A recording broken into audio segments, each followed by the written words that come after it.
have a motion to adjourn from executive session? Second. It's been moved and seconded. All those in favor indicate by saying aye. Aye. Thank you. Thank you for your patience in waiting for us. We will open the regular meeting, and you can now call the roll again. Mr. Prethridge? Here. Ms. Ragu? Here. Mr. Bracken? Here. Mr. Ellerby? Here. Ms. Franklin? Here. Ms. French? Here. Mayor Snavely? Here. Those who'd like to join us, we're going to pledge allegiance. I pledge allegiance to the flag of the United States of America and to the republic for which it stands, one nation, under God, indivisible, with liberty and justice for all.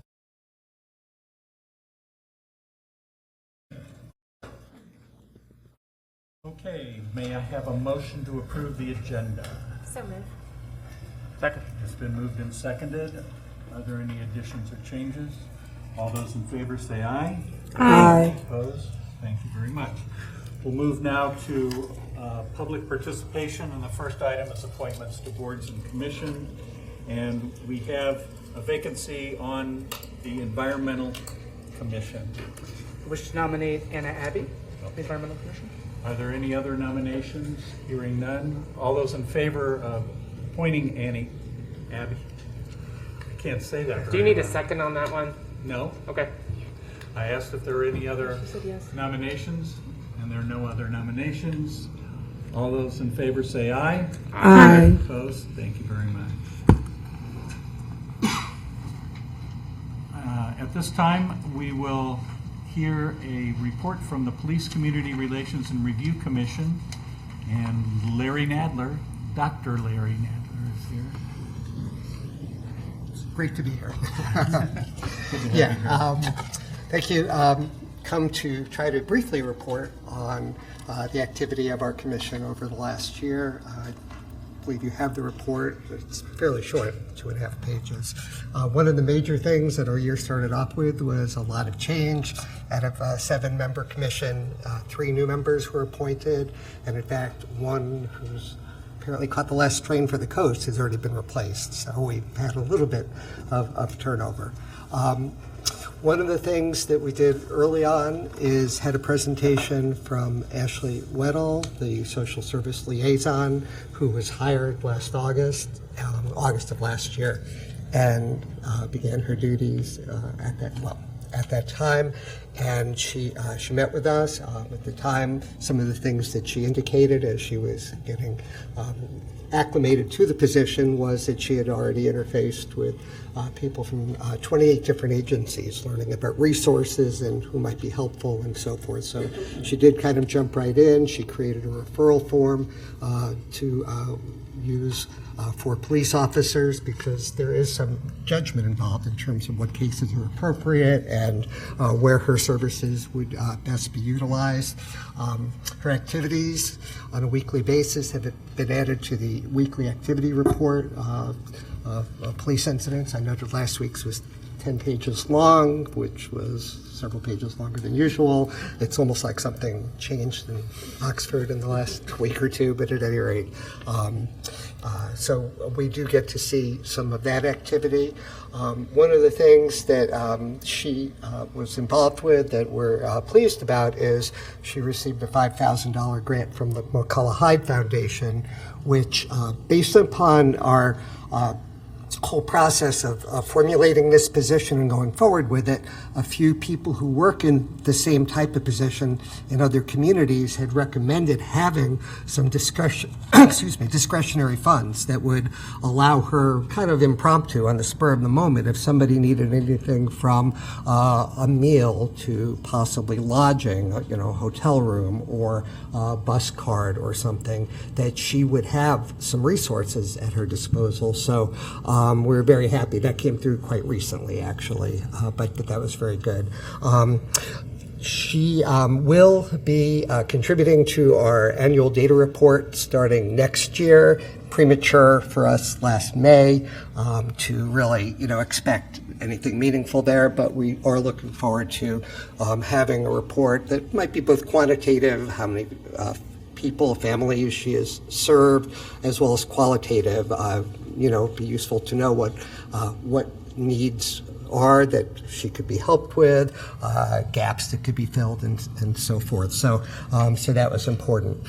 We had our annual participation meeting. We're required by our charter, so to speak, to have a meeting where that is a primary agenda item. I will note that at every meeting we do have an opportunity for public participation, so this is a carve-out, set aside, basically.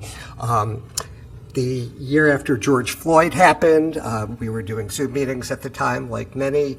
We had probably about 40 people speak at that time. At our February participation meeting, we had 0 people. So it was a quiet time for us in that regard. We've received updates about various goings-on, as I'm sure Council knows, but Chief Jones informed us about the completion of the FBI National Academy on his part. We heard reports about the Citizens Police Academy that wrapped up. We were, our commission, involved in new police officer hiring. Amy Wong, one of the commission members, attended the interview, served in that capacity, so that was good. And we did have our annual data report meeting in May. Chief Jones assembles a great deal of data. It's increased over the years as people have requested more information. The categories that were reported are in the report, so I probably won't bother to read them to you. They're there. We did begin to address some issues, and most of them weren't really new, but they've just been hanging in the air, and I'm not sure there's going to be an easy resolution to them. One of them has to do with benchmarking. So let's say you look at data and you see a delineation, whether it's by race or ethnicity. In our town, people look at things like, how are the police doing relative to whether it's African Americans or Asian Americans. One of the things Doug Elliott provided an email that I found interesting, because we noted that some of those percentages were going down, is that the number of Asian students at Miami University over roughly the last 5 years, I could be off on that a little bit, but has decreased from over 2,000 to about 500. So, things don't hold still. That's another aspect of our town, is that people come and go. Students obviously may come from all sorts of zip codes. If a student is ticketed or arrested, the question of, if you're using zip code to look at how people are treated, what do you do? Somebody might, be living in Oxford going to school, but isn't really a permanent or full-time Oxford resident, potentially.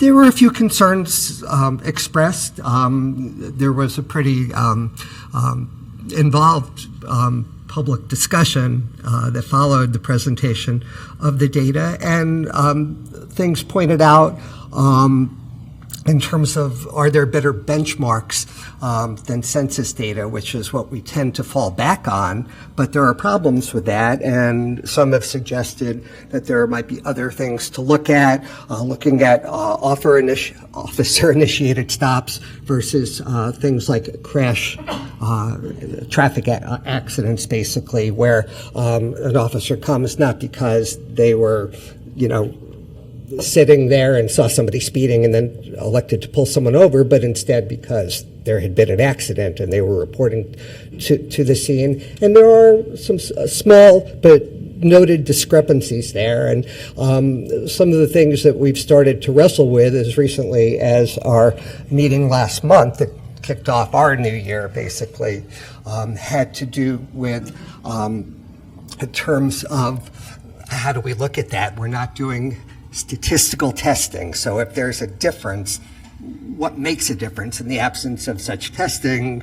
That's hard to say. There's also an interpretive aspect. Even if you those who are familiar, if you run a test and you get an outcome, you still have to interpret it. Now, if you're doing it under tightly controlled hypothesis testing circumstances, the odds are pretty good you're going to point to your hypothesis and say that seems to, explain a difference. But in the absence of controls and so many other variables, it's really difficult.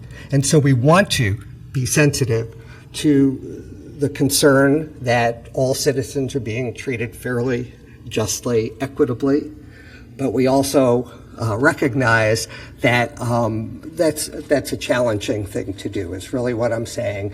We started in August talking about this. We're going to continue at our meeting in November. We're going to look at, are there data categories that we might want to add that maybe tap into things better?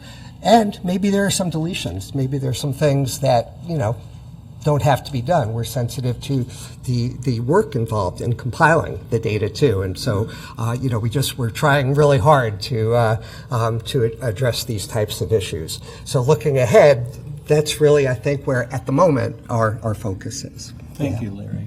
Really appreciate it. Are there any questions from council for Larry? I think we all appreciate the work that the commission does very much. Thank you. Okay, at this time, I would invite comments from anyone wishing to address council on items that are not on the agenda, or if they're on the consent agenda, you can come forward at this time, as this gentleman has done, and just give us your name and where you live for the record. We give you 5 minutes, regardless of your position on any topic. And at 5 minutes, I will let you know that your 5 minutes is up and a little red light will go off. So that's for everybody going forward. Welcome. Thank you, Mayor, councilors. My name is Vincent Hand. I am a resident of 511 East Chestnut Street, where I've lived for 39 years.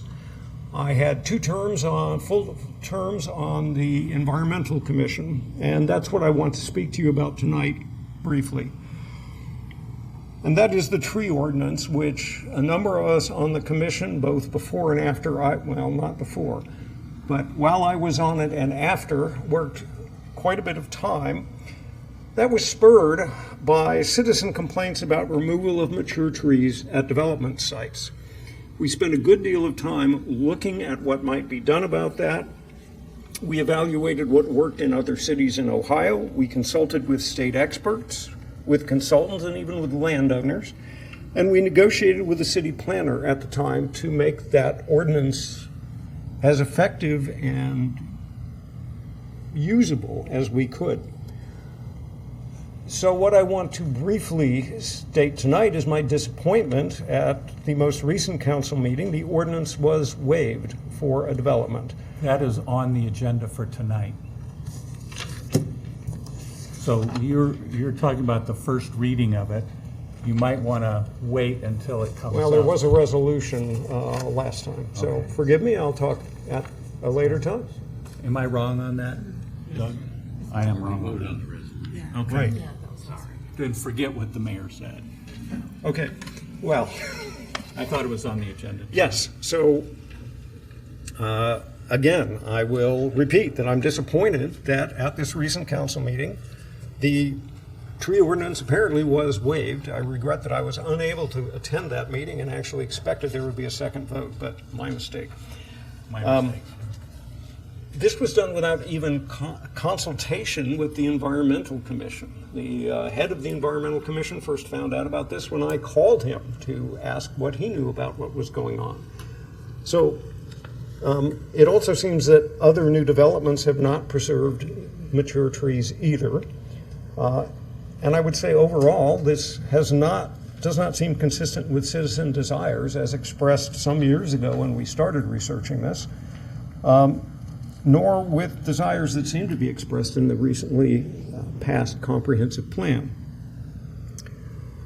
I'll conclude by saying that I hope that council and city staff will enforce this ordinance in the future and not take such a cavalier approach to doing that. Thank you very much. We appreciate it.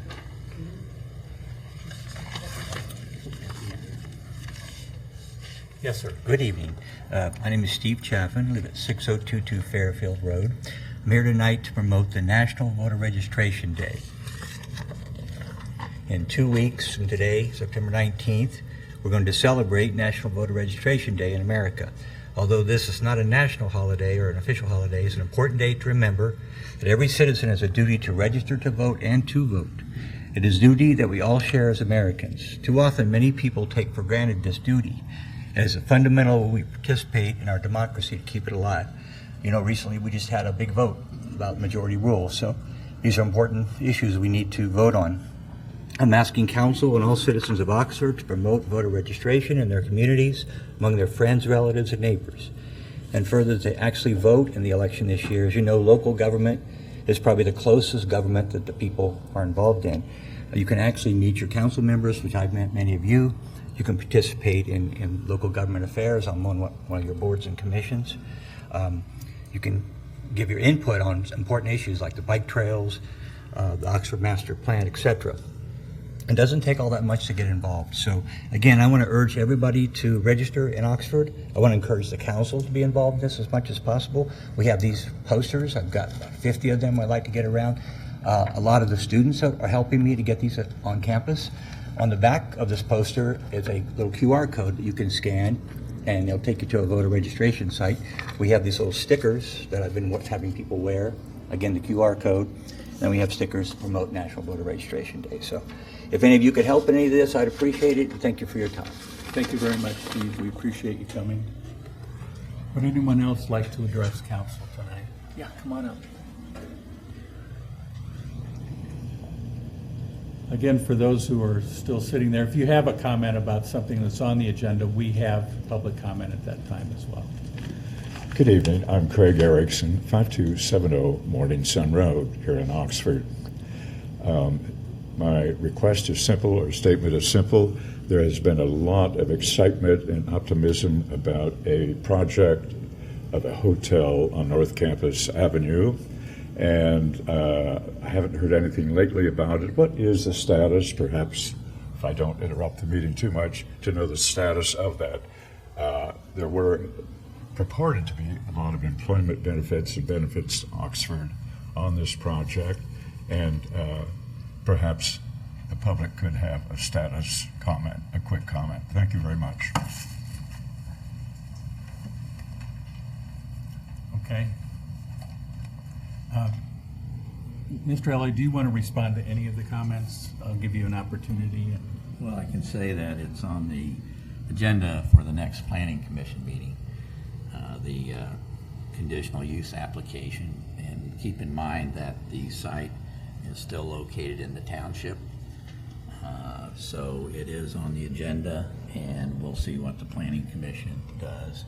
And of course, we did pass a resolution to waive the tree survey requirement. We felt that it was important as an economic development project to work with the developers.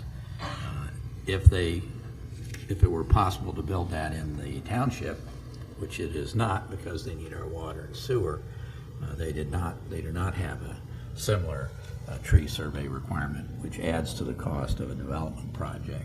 And of course, if you think about it, if we want economic development, and it's hard to come by here in Oxford, we don't want to have conflicting goals. So I think that made sense. That's why I recommended it to City Council.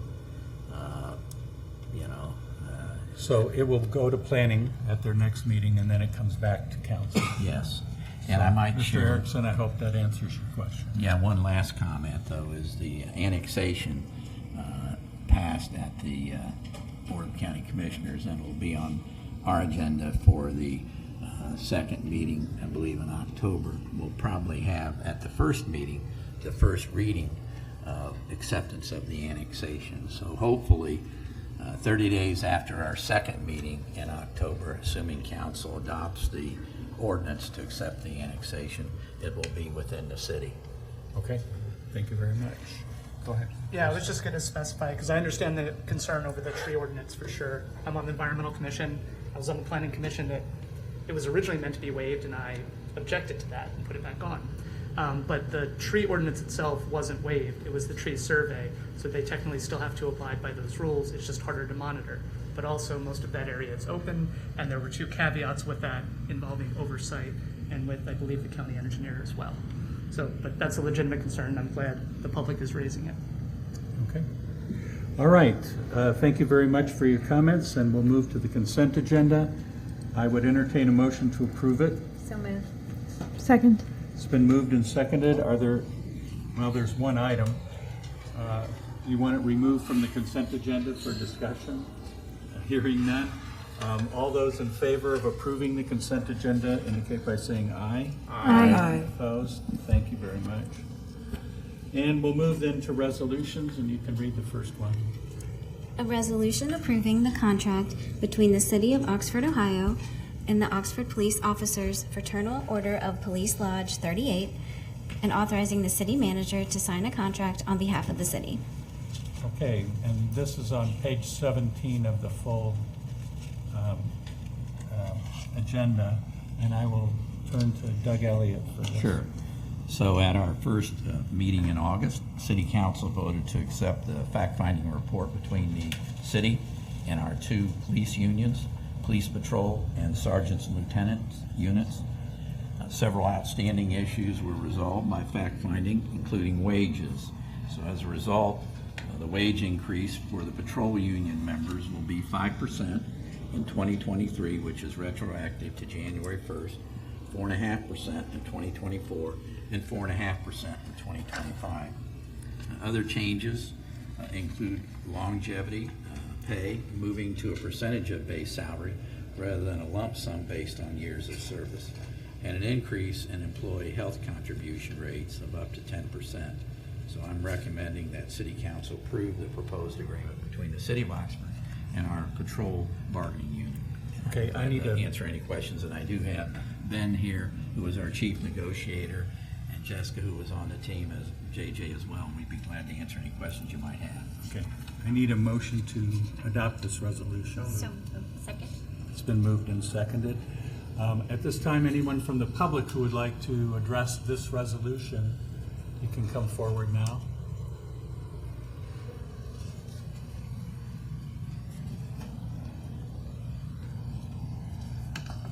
Good evening. Patrick Mead, 100 Lantern Ridge Road. I'd like to address the part of the contracts that deal with the requirement to have complaints notarized. I would say that's a roadblock put in front of citizens that serves really no purpose. As you know, the Ohio Revised Code makes it a misdemeanor to fill out false police reports, so police officers are protected from individuals filing a false complaint because that individual could already be held accountable for filing a false complaint. They do not need this step to be put in front of a citizen to protect them. So I read through the fact finder report, looked at what the employer's position was, which I would agree with, that I think this puts a chilling effect on people to make a complaint against the police. And I think we all recognize in our society it's very important that our citizens have complete and full trust in their police department and feel like there's no barriers between that open communication. This place is a barrier. If someone walks in to file a complaint and they say, well, you have to have it notarized, that person, we don't know what their life is like. It might be very difficult for them to do that. I now understand that they could do that right at the police department, but I would question if they volunteer that without being asked. I would question that that would come out. And so this then sends a person away with the possibility of not filing that complaint. Then that issue cannot be dealt with and it festers in our community. And I think that's not good for the city of Oxford. It's not good for the police department. And I don't think it's good for the individual officers that are members of the union. I'm kind of disappointed that that was held on to so strongly to keep that in the contract. I think it's totally unnecessary. Probably at this point it's a little late to do anything about that, but I know in the next 2 years maybe I'll make a better effort to lobby at the police commission to make this an issue that stays in front of the citizens and in front of the city to say this doesn't need to be continued. And as I understand it, we're the only department in Butler County that does it. I don't think our officers are that fragile. I don't think they need this extra step. I think they do a good job, and we need to make citizens feel as if there is nothing standing between them and open and honest communication. Thank you. Thank you, Pat. Appreciate your comments. Would anyone else like to address council on this resolution? Okay, councilors, any discussion? I agree with what Mr. Mead had said. I think, Chief Jones, if there's a way to make it clear to the public when they come into the police station that there is a notary public there and that complaints can be notarized on site with a sign that makes it more obvious for them, I think that would be great. I'm also disappointed that it's still in the contract, but as Mr. Mead said, my disagreement was with the fact finder report at the last meeting, and so this is a sort of a different stage now. Thank you. Anyone else? I want to express gratitude to all. I think, you know, as someone who had never been party to and even from the outside of contract negotiations, it's hard to overstate how much goes into it in terms of the time and the expertise, our legal staff, our city administrator, the union representatives. It's a really, so it's a long process that takes, how long did this one take? Jeepers, 6 months. We started in November of last year. And how long's the contract? Longer than 6 months. Yeah. So it's a big process, and there's a lot of sausage that gets made. And I appreciate, and ultimately it represents some kind of consensus via the fact finder report. We had an opportunity to reject the fact finder report, but the likelihood of us being able to prevail in arbitration was not any better. But that doesn't mean we don't like everything that's in the agreement. But at a certain point in time, you have to sign off on the sausage, and I think for the most part, this is good for the city. You know, pay raises are good. I'm jealous of some of the pay raises I've seen. We'll talk about today. But yeah, it sticks in the craw, the notarization, and I hope that our officers and sergeants think about whether they need to stand by that in the future. Okay. Anyone else? Yeah, Glenn. I agree with everything that my fellow council has already said, but I do want to inform the public about our Police Community Relations Commission. We just had a report come up and discuss a couple of things that they do there, but our citizens can always go to that commission if they find an issue with our officers. So there's more than one option if you need to discuss an environmental issue, if you will. I don't understand why we have this particular sticking point in our agreement. It's weird to me too, because you know, I like this town. I think everybody in this town is a fantastic person for the most part, and you know, these kinds of things do our town a disservice because it kind of creates an air of distrust on both sides, and I'd like to see that you know, surmounted, I guess you would call it, and we can actually continue that level of trust between everybody here as a citizen. Thank you, Glenn. Anybody else? Ready to vote? Okay. All those in favor indicate by saying aye. Aye. Opposed? Resolution is adopted. We'll move to the second one.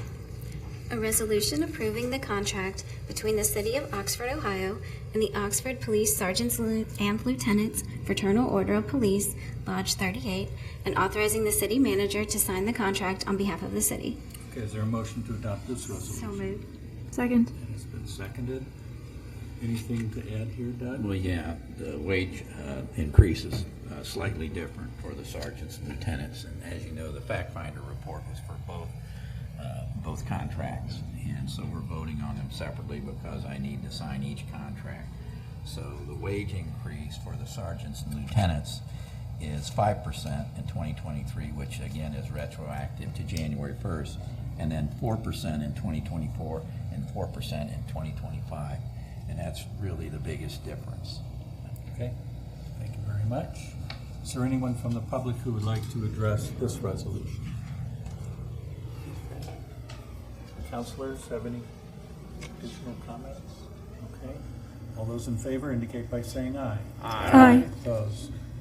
Resolution is adopted.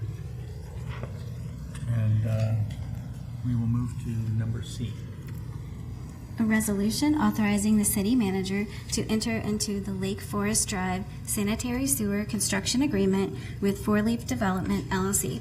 Okay, is there a motion to adopt this resolution? So moved. Second. It's been moved and seconded. Doug? Thank you, Your Honor. So staff and I have met on many occasions with representatives of Four Leaf Development, and we reached an agreement on August 8th, 2023, regarding the sanitary sewer for Lake Forest Drive. What I want to share with you first is that this came about because the 2006 development agreement between the City of Oxford and Four Leaf Development, LLC, it contained a provision entitled Failure of Connector Conditions. And under that section, the city had the responsibility to create one or more TIF districts to finance the construction of a road in the general area of the connector. So the city created 5 TIF districts in 2017, which were all part of the Trinitas project called the Annex. A general obligation bond was issued, South Point TIF improvement bonds, to provide funding for the road. The bond obligations are met with the annual proceeds of the 5 TIF districts. The TIF is for 75% of the increased value and for 10 years.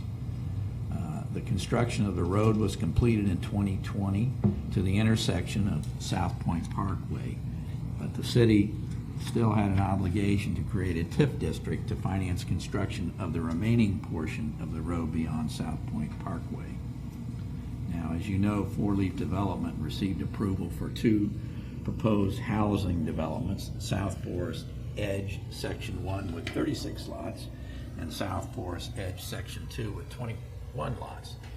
These 2 developments, again, cannot move forward without a sanitary sewer extension. So I mentioned that on August the 8th that we reached an agreement on a proposal to finance construction of the sanitary sewer for Lake Forest Drive. The city, what we're proposing is that the city would utilize current surplus South Point TIF revenue and wastewater capacity benefit charges for the southeast quadrant for the agreed total amount of $746,000. Both parties agree that the substitution of the financing for the sanitary sewer construction would replace our financial obligation for the remaining road construction stipulated in the 2006 development agreement. Also, both parties agree that no other requirements remain unresolved between the parties, and that on completion of the sanitary sewer construction, all terms of the 2006 agreement will have been met. And I think we'll probably have a ceremonial burning of it. Anyway, all jokes aside, so this project that we're proposing would include a lift station and a force main connecting to the annex sanitary sewer. So the city's fee ordinance requires a district surcharge of an additional 50% volume fee, which is currently at $4.08 per 100 cubic foot, and with the surcharge it would be $6.12 per 100 cubic foot, which covers future maintenance of the lift station and force main. So this agreement avoids the establishment of another TIF district and borrowing funds to pay for the construction. The sum of the money provided for the sanitary sewer construction project is based on the estimated remaining portion of the road at $746,000. And you'll see later on our agenda we have a supplemental appropriation to appropriate funds from both the capacity benefit charges, the Southwest, and the excess surplus funds in the TIF. So that'll come up later. I'd be glad to answer any questions you have on this resolution and the agreement that's attached with it. Okay, thank you very much. Is there anyone from the public who would like to address this resolution before council? Okay, thank you very much. Councilors? I'll start. Yes, okay. I just wanted to verify the financing will go specifically to the sanitary sewer construction, right? Yes. Yeah. It will, and you know, they'll be submitting first they have to submit the plans to both EPA and the city for us to approve, and then they'll submit requests for drawdown, so they'll be paid as construction moves forward. So I want to, I'm grateful that there was a resolution to this. We had kind of been at an impasse, which is there was support among council for housing and developments that have been approved. And even though it's not affordable housing, we know that we need housing of all different types, and that was good. But with that versus using TIF dollars to build a gravity-fed sewer however many miles through the woods, it was a tough choice. And so I'm glad there was a third way. I particularly want to thank staff because I know that lift stations are something that we have been disinclined to for various reasons. But I think as Oxford grows, we may not be always able to serve development through gravity-fed sewers. And so I think getting a little more flexible so that we can meet this demand, I think, is really good. So I think this was really on staff's part to open the door to a new way of doing things. And hopefully it will work. I believe that this development agreement, 18 years is a long time to, it would be nice to be done with it. I would say, coming back, we have a goal in the comprehensive plan. In the future, I'm hoping that we can have something like an adequate public facilities ordinance so we don't approve developments and then get in the conversation about how they're going to be served by sewer. It kind of, it front loads the conversation where all of a sudden it's like, well, how are we going to build these houses that we're like, if we don't have the infrastructure, maybe we shouldn't be developing the houses. And so that we're not kind of in a bass-backward situation where we have to catch up with development with our infrastructure, and you can't really have a reasoned conversation about whether that's really where you want to invest your dollars. I think this is a good solution here, but hopefully it's an object lesson for why we might want to change the way we do things, and I know we have plans for doing so. So thanks. Okay. Anyone else? Yes, Glenn. I would like to thank the city for coming up with a creative way to solve a problem. I know the council up here was somewhat divided on this particular type of service, especially to a developer. But looking ahead, you're looking at 50 properties that are going to be worth around $20 million worth of real estate value that directly feeds into the real estate property tax that will go to the schools. And I know that we've been having some issues with school funding. So the city has stepped up, came up with a solution that will now enable some additional property tax to flow into both the city, but more importantly, the school district. So thank you very much for coming up with that creative solution.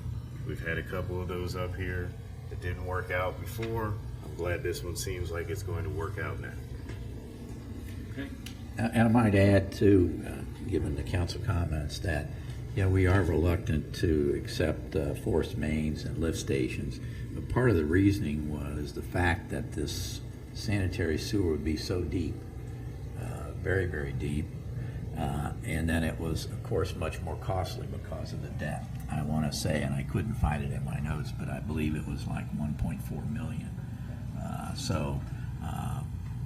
We felt that this was a good solution for this development and would satisfy the agreement once the parties reached an agreement. Okay. Any other comments? Just let me know when you're going to have that development agreement burning in. Okay, all those in favor of the resolution indicate by saying aye. Aye. Opposed? We've come a long way from a very divisive issue to full agreement on it, so that's good. We'll move to ordinances, and we have first readings, which we do not take votes on, so you will not see motions and seconds on. And I will let the clerk read the first one. An ordinance amending ordinance number 3697, supplemental budget ordinance number 5, to make supplemental appropriations for fiscal year 2023. Okay, and this starts on page 77 for those following along. And welcome, Heidi. Good evening, Your Honor and councilors. With the passage of the resolution on the agenda tonight requesting to enter into the Lake Forest Sanitary Sewer Construction Agreement, funding is needed to complete the project. We would like to transfer funding from each of the fund balances of the 5 TIF districts, with the remaining funding coming from the Southeast Quadrant Wastewater Capacity Benefit Charge Fund. As we continue to collect the money and use TIF districts to fund debt service payments for the remaining construction debt, any remaining balance in the TIF district funds will then be proposed to be transferred back to the Southeast Wastewater Quadrant Capacity Benefit Charge Fund. Okay, thank you very much. Is there anyone from the public wishing to comment on this particular ordinance? Okay, councilors, comments or questions? Pretty clear. Thank you, Heidi. Appreciate it. You can read the second. An ordinance by Oxford City Council authorizing the city manager to take all action necessary, including but not limited to the negotiation and execution of a contract to purchase real estate located at 601 West Chestnut Street, which property is approximately 1.1390 acres at a cost of $280,000 plus estimated closing costs of $4,000 for a total cost not to exceed $284,000, and to utilize $97,750 in community development block grant funding and $186,250 of American Rescue Plan Act funds in making the purchase. Okay, thank you very much. Jessica, welcome. Good evening. As you know, our housing needs assessment showed that we have a critical need for affordable housing. And we also have learned in our research that best practices indicate that using city-owned property to leverage affordable housing is a best practice. We've been using our American Rescue Plan funds to acquire property, and we have already to date acquired 603 and 607 West Chestnut Street for this purpose. The owners of 601 West Chestnut Street approached us and said, would you be interested in buying our property? We took this to the Housing Advisory Commission for discussion, and we kind of talked about it, and we went back and forth and back and forth. And at our last meeting, they did say to go ahead and please bring this forward to council. So the Housing Advisory Commission did vote to bring this forward. The main reason is that it would then increase the developable land area from 2.3 acres to 3.4 acres, and this would be used for affordable housing. Last year, we did apply for our community development block grant, which is an annual grant that we get, and we applied to put it toward acquisition of property. So we're able to use part of that, the I'm having trouble now too. A little over $97,000, and then the rest would come from the American Rescue Plan funds for the purchase of this property. I'm happy to answer any questions.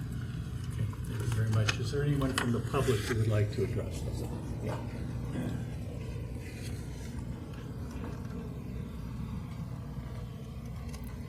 Welcome.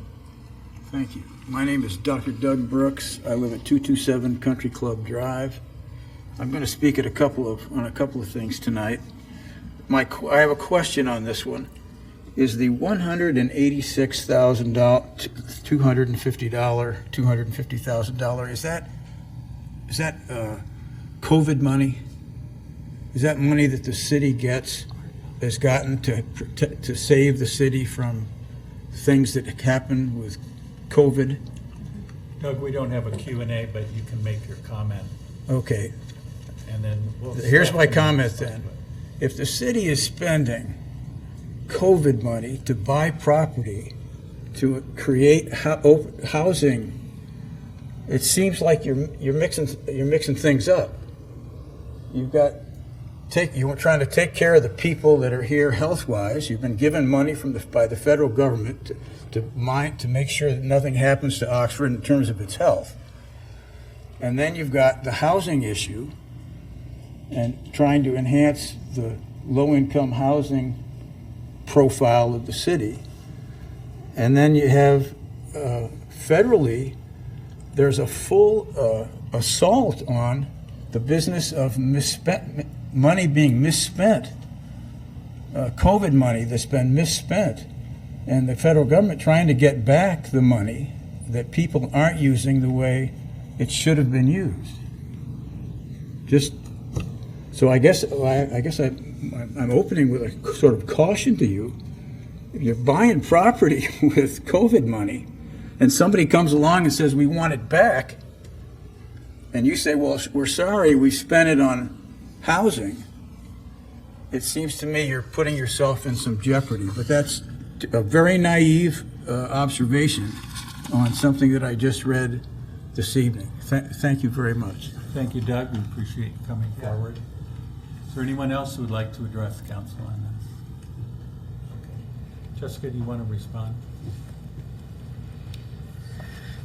Yes, these funds are the American Rescue Plan funds, otherwise known as ARPA. They are a COVID response federal funding that we did receive.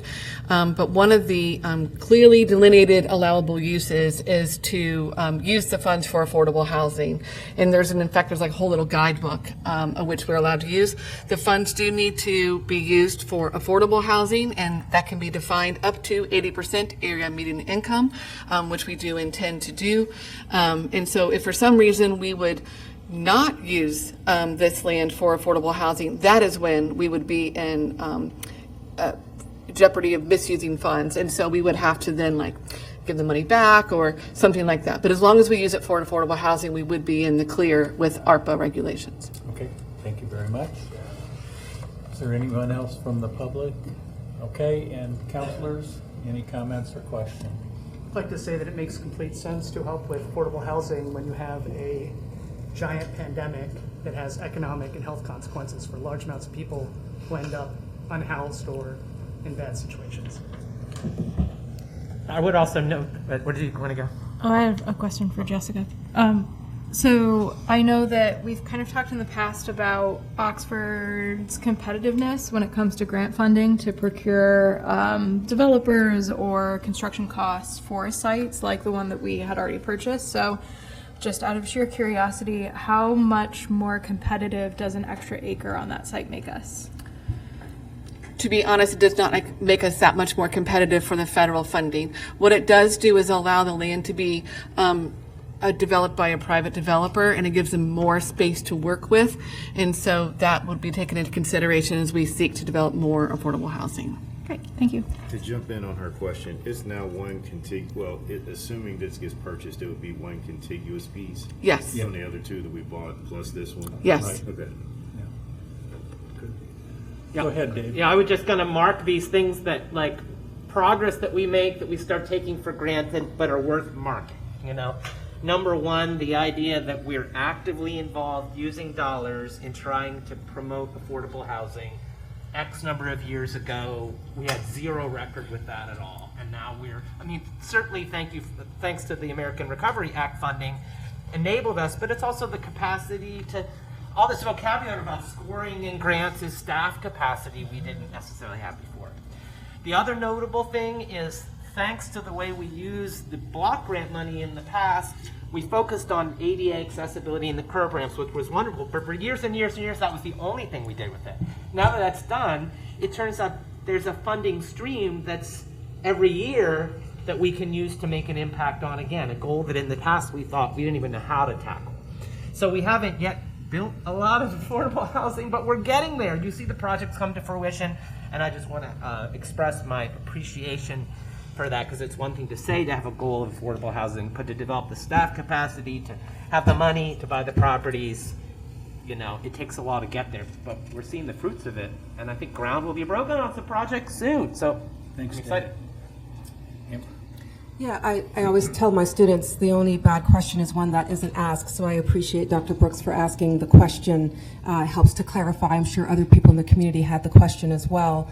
What's exciting for me about this is that there are now members of our community who know what we're doing. They know that we're trying to acquire land, and they are now coming to us and asking if we would be interested in purchasing property or their land, and I think that's an exciting shift we're seeing in our community, so thank you. Yes, and I really want to commend staff for carrying this through. As Dave pointed out, that's one of Council's top 3 goals, is affordable housing. It's something that is needed in our community. We've documented the need, and now we're doing everything we can to make it come to fruition. And I also want to recognize people in the community, some of whom are sitting out here, who have been working diligently to try and bring forward projects for affordable housing. And I do appreciate that this property happens to be fairly close to Kroger and other shopping areas in TJ Maxx and Dollar. So I'm hopeful that that will help somewhat whenever we're trying to establish an affordable housing development there. Okay. The only comment I say, I love this. This is amazing. And the only concern I have is just the centralization of poverty. So I'm just imagining into the future how the neighborhood might react to it whenever we start to develop. And it is a challenge once you have a bunch of families that are all impoverished together. Kids don't have as bright of a future when they are so centralized. So just something to think about, it's something that all neighborhoods can try to take on as we try to bear the burden, help every family out. But I love this. I mean, I'm so excited about it. And then just thinking, how can other neighborhoods help as well? Okay, we will move to the third. An ordinance amending the Oxford Tomorrow Comprehensive Plan to include the Climate Action Plan entitled Towards a Sustainable Resilient Future as a formal subplan. Okay, and I have Jessica again. Good evening. We are members of the Global Covenant of Mayors. And as part of that, we are required to develop and submit a climate action plan addressing both mitigation and reducing our emissions and resilience to respond to changing climate. So our Climate Action Steering Committee has been working on this since February of 2022. And they really paid close attention to the comprehensive plan process, and they built in a lot of those goals in this plan, but also then kind of called out a few other action items. I've invited Rena Murphy, our new climate sustainability specialist, to give a brief presentation so you know what's in it, and also she'll be able to answer questions way better than I will. So Rena. Welcome. Hi everyone. As Jessica said, I'm here to provide an overview of our climate action plan. Our plan is titled Towards a Sustainable Resilient Future. It is a culmination of staff input, boards and commissions, the comprehensive plan, and a public input session explicitly on this plan. So it has been really shaped by the priorities and the concerns of our community and staff. So first, we have our guiding principles. As a result of this plan, we hope to reduce environmental inequity in our community.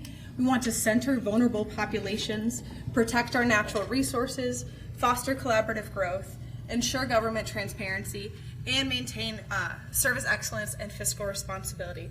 You'll notice these are very similar to our comprehensive plan, with a little environmental twist on them as well.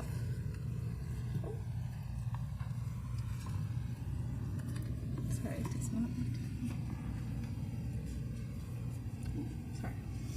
So as Jessica mentioned, there are two types of climate action planning. The first is mitigation.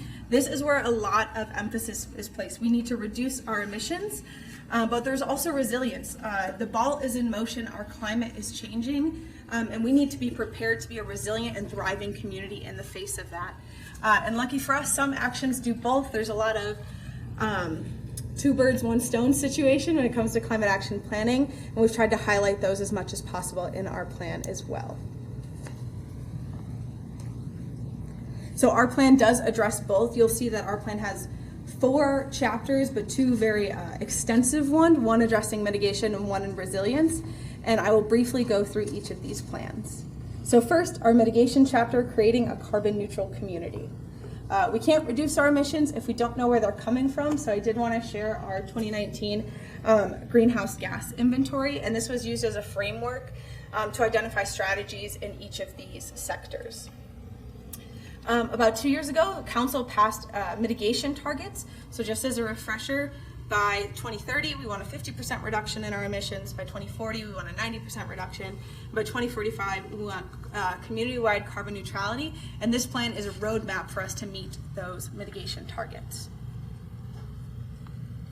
Through all of the feedback, we came through about 5 main mitigation goals, all of which I will dive in a little more deeper. So our first goal is to achieve carbon neutral energy. This involves reducing our energy demand, but also decarbonizing our energy supply and leading by example where we can. A great example of this is the solar feasibility study occurring on municipal properties later this year. Our next main goal is to create carbon neutral mobility systems. This chapter is most similar to our comprehensive plan. We had a phenomenal, our whole comprehensive plan was phenomenal, but we had a very thorough mobility chapter as well.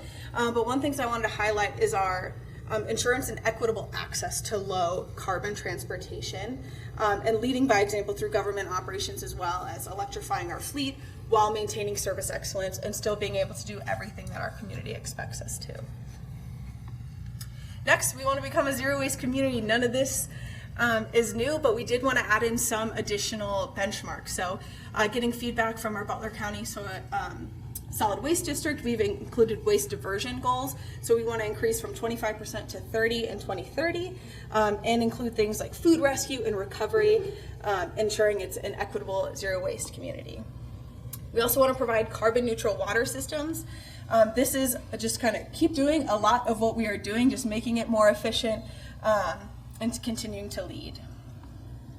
And lastly, for our mitigation section, we want to enhance carbon sequestration. We want to ensure that when we're expanding our tree canopy, we are planting trees equitably throughout our community. And we want to make sure we are optimizing our soil sequestration on city properties and expanding public education, as we did a lot this summer, if you haven't checked out our Biodiversity in Your Backyard and Beyond campaign. So moving on to our resilience, how are we going to remain a thriving community in the face of climate change? Our key vulnerabilities were identified along with our greenhouse gas inventory. Our key vulnerabilities are increasing temperatures, extreme storm events, precipitation changes. These are things like more flooding or more drought and the variability between seasons. And then also changing ecosystems. So again, our goals are around these vulnerabilities as a framework. Through this, we have the 4 main goals of decreasing risk due to increasing temperatures, building resilience to precipitation changes, preparing for our increased storm events, and strengthening our ecosystems and urban forests. To provide a quick overview, decreasing risk to increasing temperature, a lot of this focuses on community wellness. How can we increase cooling capacity through tree canopy? How can we have more cooling shelters? And also, how can we ensure that our electricity grid is more resilient so when everyone has to crank their ACs, we don't cause an outage and everyone gets to remain cool. Next, we want to build resilience to precipitation changes. This is a lot of stormwater management, reimagining our zoning to be flood resistant, and also promoting water conservation tips in the event of a drought. We also need to increase for severe storm events. I think anecdotally, we can all remember even this winter how fast those ice storms came at us. So we want to strengthen our energy efficiency, build capacity for local generation long term, and again, that emphasis on community wellness. Do we have places for people to go to remain warm or cool in these events? And then lastly, we don't want to only conserve our ecosystems, we want to strengthen them and expand them. We want to expand the city's tree canopy by revising our tree planting list to be tolerant to drought and native if possible, and then expand naturalization and promoting biodiversity on city lands. So with that, the work is ahead of us, and for your consideration of our plan, this work will take our whole community, and I'm happy to answer any questions that you may have. Fabulous presentation. Thank you. Can we applaud her? Yeah. It's hard to come up to council and deliver something that well. So, thank you. Good job. Any questions or comments? I just want to say, to kick it off, that council really appreciates the work of the steering committee and of staff in making this come to the point that it is. There's still a lot to be done, but this is an important step, and putting it in the comprehensive plan, I think, seats it properly and gives it the emphasis that it should have, and so people see it and know that it's there and we're working on it. So thank you very much. And you do such a good job with every topic. I think that's what's so impressive, that you take a deep dive into all of the things rather than just pigeonholing. And I'm so happy to have you as we see other cities everywhere struggling with a fire, a flood, all these different things. So it makes me sleep better knowing that you're trying to work on this. Thank you for your very kind words. Jessica, do you have anything else before I go to, okay, is there anyone from the public who would like to address this ordinance on first reading? Okay, again, because they're first readings, they'll come up at our next meeting and we'll actually have votes on them. Thank you very much. We appreciate it. All right. Can I throw a comment on there? I mean, so I was waiting Sure. on. Yeah, I just wanted to. If you go to the climate action plan on page 2, what you realize is how many people are behind this. You know, some of which who got this kicked off. People on the Environmental Commission talking about should we sign on to the Global Covenant of Mayors? What would be involved 10 years ago? You know, and then you look at the long list of people: students, senior citizens, current Miami students, people who have come, Joan Potter, who's was part of and moved on. But it's a people effort, you know. But why that's so important is that this plan then reflects a broad base of what the community thinks is important. And ultimately, climate change is a people problem, and it's going to have to be a people solution. So, you know, it's not just about the plan, it's hopefully about the consensus along the way. Like, even just looking at council, that this was always kind of a priority, but we've now in the city of put our money where our mouth is. We're putting money towards a staffer to help us with this work. So I'm just very, very grateful to all the people who have helped get us here. That now makes this embedded in the way the city does things, that I hope it's going to have to remain a focus, right? You know, because the problems are not going to get easier. So thanks. Thanks, Dave. Anyone else? Okay. Thank you very much. We'll move on to number 4. An ordinance amending ordinance number 3701, establishing salaries and certain benefits for salaried and hourly full-time and year-round part-time employees within the service of the City of Oxford, Ohio, paid from January 1, 2023 through December 31st, 2023, to reflect an additional 2% wage increase for certain employees who are not under a collective bargaining agreement. Okay, and Jessica, can you take us through this one? Good evening. This is page 132. Yes. The fact-finding report for the police unions recommended a 5% cost of living adjustment retroactive to January 1, 2023, based on current economic conditions. Non-contract staff had a 3% cost of living adjustment in 2023. This proposed additional 2% will bring equity between the cost of living adjustment for all staff. Maintaining competitive compensation that takes into account a changing economic landscape is essential to attracting and retaining skilled and motivated employees. So with that, we would recommend. Okay, thank you very much. Is there anyone from the public who would like to address this item for council? Okay, thank you very much. Councilors? Okay. So this will again come back at our next meeting. And we'll move to number 5. An ordinance accepting the recommendation of the Planning Commission and approving a combined preliminary and final plan development application for the Oxford Cottage community along Hester Road in the city of Oxford, Ohio, with conditions. Okay. Sam, welcome. Good evening. Thank you, Mayor and council members. I'm here to bring a recommendation from Planning Commission. This one has been many years in the making. The city has worked off and on with Mindy Muller from Community Development Professionals, and some time ago leased land on Hester Road to Center for Community Revitalization. It's a partner organization of Mindy's, and this project came forward through the Planning Commission Plan Development process, and this is a combined preliminary and final. We don't always see this.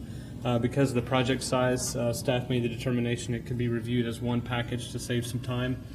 There is a time crunch as well for Ms. Muller to move this project forward based on the lease terms as well, so trying to assist her.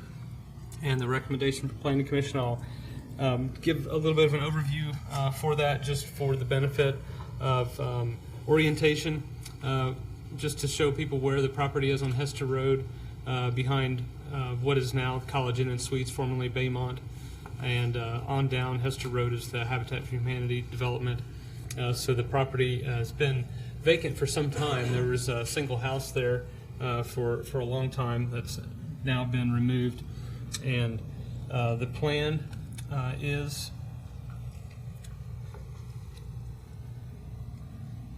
to have 12 cottages on the property, and these would be skipping ahead here. Some of these slides are from Planning Commission.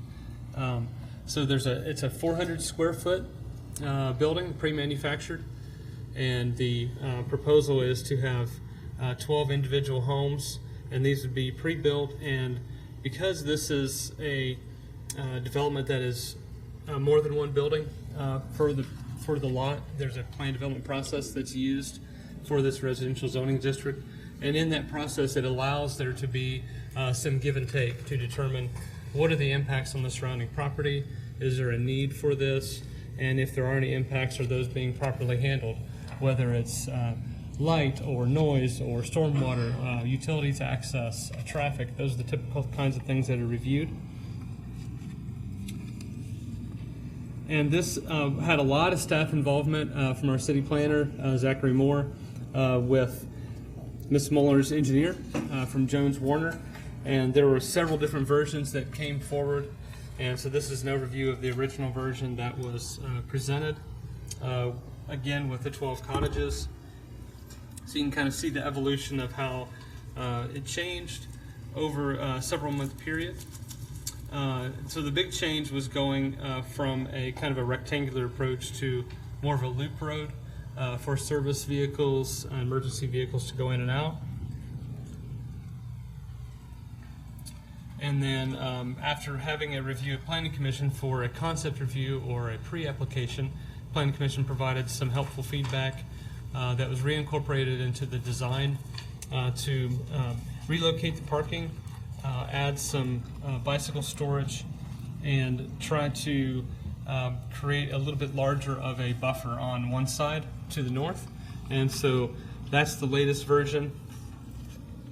And you can see the parking is primarily on one side. There were some concerns about vehicular access, and not everyone would necessarily need parking, and also concerns and questions about accessible parking. So there were some changes made with that. And then the last version on the bottom, just the angles of the parking spaces changed slightly, and the bicycle storage was relocated.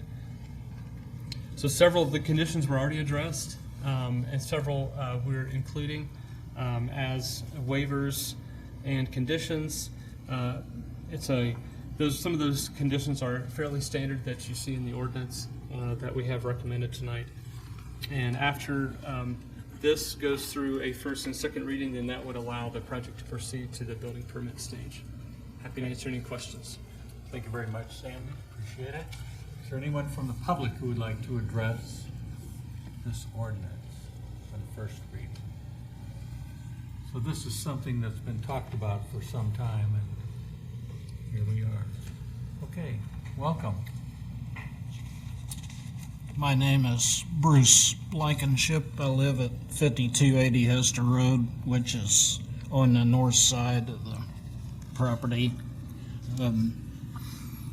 I've lived there 68 years. I haven't liked the way this whole project's developed because no one was notified of it. We had to kind of find out for ourselves. I talked in front of the previous council twice last year, and Planning Commission once this year. So this is my fourth time. I don't think anyone has addressed any of our concerns. All it gets silence about noise or disruptions that this could cause putting this project in there. I addressed the environment previously about the drainage of this property because it's on the top of the watershed, and as you mentioned in ordinance number 3, you're talking about urban forests and drainage. Well, you're going to rip out a bunch of 100-year-old trees to put this project in and change the drainage. So to me, that doesn't seem very environmental. And then I have a problem with the neighborhood behind us on the end of Westgate. They put up a 6-foot high privacy fence recently. And the way this traffic pattern is now, they'll be circling around and the headlights will be shining in my windows every time they go around. And the only barrier mentioned is shrubs.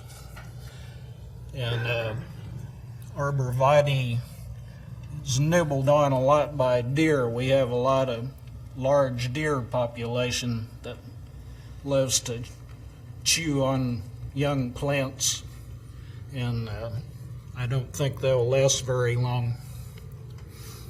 So it's not just me.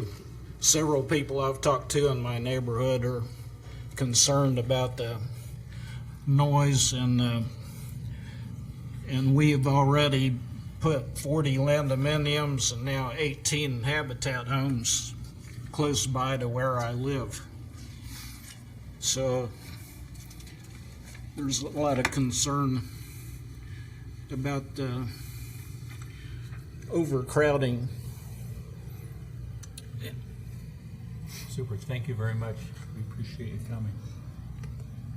Is there anyone else who would like to address this ordinance? Okay, councilors? I had a quick question, Mr. Perry. You talked about some concern over accessibility. I was at the planning meeting when that was raised, and you said that that was addressed through some of the changes. Can you point to the changes that were made to address accessibility? So the buildings themselves will have some elevation to them, and I believe the intent is to have one of them as an accessible dwelling, and so the spaces that are on the very far loop are intended to be larger, so they would have more room there for an accessible vehicle that's equipped with those kinds of features. Thank you. Mm-hmm. Other questions or comments? Is that loop a one-way or a two-way loop? That is a one-way. So that allows the drive to be a little bit narrower, and so the angle of the spaces had to be, if you can see from top to bottom, had to be changed to allow for a vehicle to back out without going across the drive. And it's a south to north loop versus a north to south loop. Correct. South to north. I was just thinking about those light pollution concerns of Sure. the public. Yeah, originally there was some parking spaces along the northern property line, and the Plan Development Code intends to have a 25-foot buffer, and so by trying to stack those parking spaces more to the commercial side of the development, provided a little bit more space for vegetation to fill in there.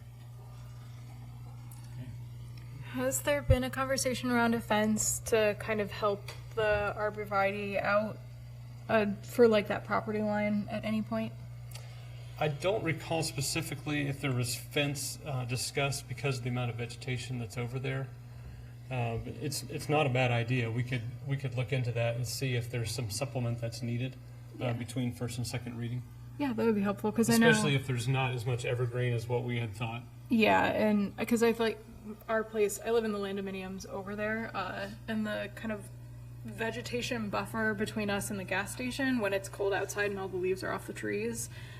We've been woken up by like a blast of headlights coming into the gas station in the middle of the night, so I can empathize. So yeah, a conversation around a fence would be great. And if this was being reviewed in November, we would know a little bit better about that probably. Yep. We'll take a closer look at that and see if there's anything that can be done. Thank you. Thank you. Thank you very much, and you can bring that back at second reading. Okay. I just have a question about the ground lease. Is that pretty typical, the ground lease for the affordable housing for 20 years? That's like standard when people, okay. Yeah, it is. Is there, I'm guessing we're just hoping in 20 years people remember the purpose of it, I guess, right? No. It gives an opportunity to make any changes or check in again. There is rent that's going to be charged. I know it's a different kind of affordable housing project than what we would typically see, even one that we discuss later bit on the next agenda items. It's not a subsidy, but it is there is provisions for helping people that have trouble getting through the standard process for rental property. And just a thank you to, this has been a lot of back and forth, and I think staff has been, Mr. Moore has been more than just kind of a reviewer. It's been a very productive conversation, and that's what I love about Oxford. I mean, we're not rubber stamping stuff like some places, but I think the end product reflects a lot of thought and care, and I'm sympathize with Mr. Blankenship's concerns, but I know in the process there was a great deal of, like, how do we protect that northern boundary and not park cars up that way? So I do believe this design addresses some of the concerns that we heard through the process to try to make it as high quality as possible in the neighborhood. So thanks to everybody involved, from the applicant to staff to citizens who've commented, planning commissioners. Thank you. Appreciate it. And then we will go to second readings. I believe we're at that point. An ordinance approving the final subdivision application and record plat for Heron Pond with conditions. Okay, is there a motion to approve this ordinance? So moved. Second. It's been moved and seconded. Sam, are we going to do it this time? No changes, nothing new. Thank you. Okay, thank you. Is there anyone from the public who would like to address this ordinance? Welcome, Mr. Rudolph. Good evening, Mr. Mayor and members of City Council. I'm Mike Rudolph from 200 Morgan Circle. I'm representing tonight the members of South Farm Homeowners Association as their president. This is sort of a repeat performance just to offer our 100% backing of this project. We're very much looking forward to construction beginning out there, and we thank you for your shepherding this process through. Thank you. Thank you, Mike. Is there anyone else who would like to address this ordinance? Okay. Councilors, any discussion? We're glad to see it get to this point, and planning, I think, did a good job of reacting and coming forward with this. Are you ready to vote? Okay. Call the roll. Ms. Ragu? Yes. Mr. Bracken? Yes. Mr. Ellerby? Yes. Ms. Franklin? Yes. Ms. French? Yes. Mr. Prethridge? Yes. Mayor Snavely? Yes. Ordinance is adopted, and we'll move to number 2. An ordinance amending the future land use map of the Oxford Tomorrow Comprehensive Plan from preserves and green space to employment corridor for one parcel of land totaling 4.67 acres known as Mary Day Park, located at 55 Rays Way in the city of Oxford, Ohio. Okay, is there a motion and second? So moved. Second. Thank you very much. Sam? Thank you, Mayor and council members again. This no changes from the previous discussion, but we understand this is a somewhat difficult decision based on some of the comments that we've had and the planning commission discussion, which, as you know, was not to make any changes to the future land use or the zoning. But we know that we have goals, multiple goals here in the city with housing, climate, preserving green space, economic development are all things we've talked about over the past couple years, not only through the comprehensive plan process, but through your own goal-setting sessions. So this is the Mary Day Park property, and as we discussed previously, there's a requirement in the comprehensive plan that when there's a zoning change request, to ensure that it aligns with the comprehensive plan, and if it does not, then to actually consider a change to the comprehensive plan for a given area. And this area is shown for Mary Day Park on Rays Way near College Corner Pike. That area is shown as, for the park property, preserves and green space. And so what staff did in response to a consideration for a potential housing development and funding that could support housing was to identify properties around the community that could be good candidates for scoring through Ohio Housing Finance, through assistance from our contracted housing consultant, Neighborhood Housing Services. So a lot of names and acronyms throwing around tonight, but took a lot of effort to narrow down to this property. And then in order to be even considered for funding, the zoning had to be appropriate. And the zoning of a city-owned green space happened to be general business. So that led us to the process of considering rezoning so that a application for funding for an affordable housing project that is subsidized could be eligible. And so what we're here tonight to repeat again from the first reading is that that scoring was changed from when we initially reviewed that to when it was came before Planning Commission, and that we were no longer competitive in that effort. And so Planning Commission, and through council direction, decided to go ahead and act on that because the application had been started. It was staff initiated, and the recommendation from planning was to not make any changes based on their own review of the comprehensive plan goals and citizen comments and analysis, to not change it from preserves and green space to employment corridor. And the reason employment corridor was chosen was because of that is what College Corner Pike is, up and down on both sides. It does allow multifamily housing, and so rather than do an overall review and neighborhood plan of the entire area, that was the most efficient way to come up with a future land use map vision that could support rezoning. And the recommended rezoning that staff had was residential 4 or R4, which would allow multifamily buildings. So I'm kind of summarizing the two agenda items that are paired together, employment corridor and R4 zoning. So, and staff is recommending a no vote on that. Is that correct? So we have yes, from Planning Commission is a no vote because the ordinance is written in the affirmative. So if you decided to go against the Planning Commission recommendation, you'd be voting yes on both of those. Thank you. Can I ask a staff question? Sure. And this is, I woke up in the middle, I wake up in the middle and I'm thinking about things. We had talked about a few different sites, but can you just go into a little more depth about the scoring process? Because ultimately we kind of like, well, this is the site, but how many sites did you look at? Tell us a little bit more about the scoring, because if it comes to like, all right, well, this is the one site that's the best, happens to be a public park, we just don't, tell us why, if we did that, we're not rushing to just because the park is the easiest, fastest place to do it. Why is this the only site that, ultimately came back to for potentially being housing? Yes, thank you. So when we were approached through Neighborhood Housing Services with St. Mary's Development Corporation, we drove around town and we looked at every parcel we could imagine that was city-owned, so it's something that we could act on pretty quickly. And the scoring criteria for the Ohio financing, OFA, I don't know the exact acronym right now, but it's OFA, was that it had to be near social services, it had to be near public transit, and it had to be near like grocery and pharmacy and employment. And so when we looked at all of those, the one that really rose to the top was Mary Day because of the proximity to the Tops and the Family Resource Center. That is really what kind of rose it to that next level. And it was 5 acres versus other parcels.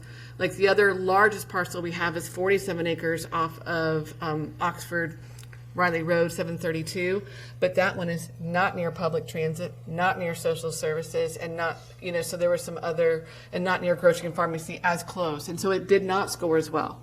So then the other one we looked at was this Chestnut Street properties, and yes, it's near grocery and pharmacy, get the public transit pretty well, but there's no nearby social services. So when you kind of looked at all that together, Mary Day rose to the top as the one that we could act on most quickly with this grant application that we were looking at. So as Mr. Perry said, the grant scoring did change between the draft and the final reading, and it's no longer as competitive because of some other issues. But St. Mary's Development Corporation did ask us to consider still rezoning because they feel that in 6 months to a year we could then try again, and so that is the reason we're before you. And then I think Sam did say that we have 1 year like from a decision that before we would be able to reapply for a different zoning change. Did that answer your Thank question? you for sharing that, because I think that backstory is important so it doesn't appear as though this was just the easy pick for this. I mean, I think the scoring is what it is. Okay. Yeah, thank you. Thank you very much. Would anyone from the public like to address this ordinance? I see someone coming forward. Welcome. Good evening. My name is Angela Jones Wright. I live at 184 Baker Drive in the mobile home park. The best reason for this is not to be heard or not to be done is because Mr. Day put out in his will and contention that it was supposed to be remained a park. The park is not only accessible to different people, it's also accessible to different apartment complexes that is close by. Kids do come there. I went and saw kids today in there and talked to them, and they don't have a place to go. It's too far to go to the other parks. That is the closest park. It would be nice if we could get a building in contention to have them in for the winter, to have a place for them to do stuff, but it keeps them out of trouble. They don't get in as much trouble with it being there. I am afraid that for our younger youth, if we don't have a place for them to have an outlet of something to do, then close by, then what's the use in putting in more people in there that's going to cause more problems? Super. Thank you very much for your comments. Thank you. We appreciate it. Sure, come on up. It's all right. Good evening, Your Honor, leaders. I just wanted to say we moved into your name. You give us. Oh, I'm sorry. My name's Darren Foltz. Thank we you, live Darren. at Lot 88 at Dope Trailer Park. Okay. We had moved up here a year ago from Middletown to get away from this type of stuff. Every time you turned around, there was druggies, drunks, people laying dead from using fentanyl and stuff. We just had to get away from it. We moved up here because it was like the best logical solution. There's a girl that we dash with that she lives right there. Okay, the apartment's right there on Hester, and then the ones I think right next to it she lives at. That's awfully close to her place. There is a guy that I think you all know, the Sherman guy that did the taxi cab company, and he hurt that girl and he only got 5 years. He's been harassing her big time. I watched him do it. We're not going to, please don't Oh, I'm talk sorry. about individuals. Oh, I'm sorry. Okay. But anyways, that type of stuff we just didn't need there. Like the last person was saying, there's a lot of kids there and stuff. We just wanted to have a place to go to that they could enjoy. I think that would just be, if you put up that type of housing there, I'd rather it go see to our veterans or something like that is to go to. I'm nothing against low-income people, Sure. but it's just if you're going to go for the low-income people, at least do an extensive background check. That way, if there's any type of drug or alcohol use on their record, do not rent to them. Okay. That's the way I see it, and I'm just glad that it's going the other way instead of this way. All right. Thank you very much for your comments. We appreciate it. Would anyone else like to address? Mr. Brooks, welcome back. Dr. Doug Brooks, 227 Country Club Drive. I got one of your courtesy letters, and I was at the planning committee meeting, and I spoke at the planning committee meeting, and I want to encourage you to support the planning committee's recommendation not to rezone this park. What I'm bringing to you tonight is a little different perspective on what I think, not so much what you could do with the property, but what's going to happen and what you take away and what you ruin if you take that park away from that part of town. It's the only park like that over there. I've got 8 things I want to bring to your attention. The first is the intention of the gift. That gift was given to the city and accepted by the city with the understanding that it would remain leisure and recreational property. That was the deal, and the city took it based on that deal. Number one. So you're breaking the deal. If you drift away from the original agreement, in my view, you're breaking the deal. Number two is the investment that's currently going on with the Miami of Ohio mobile home parks. I have been flying through that place and walking that park for the last month and a half or 2 months, getting to know people. And I got to tell you, what's going on over there is phenomenal. And I guess low-income housing and affordable income housing is interchangeable, but mobile home parks are considered affordable housing. And what they've done over there is amazing. And they have an incredible opportunity for continued growth over there.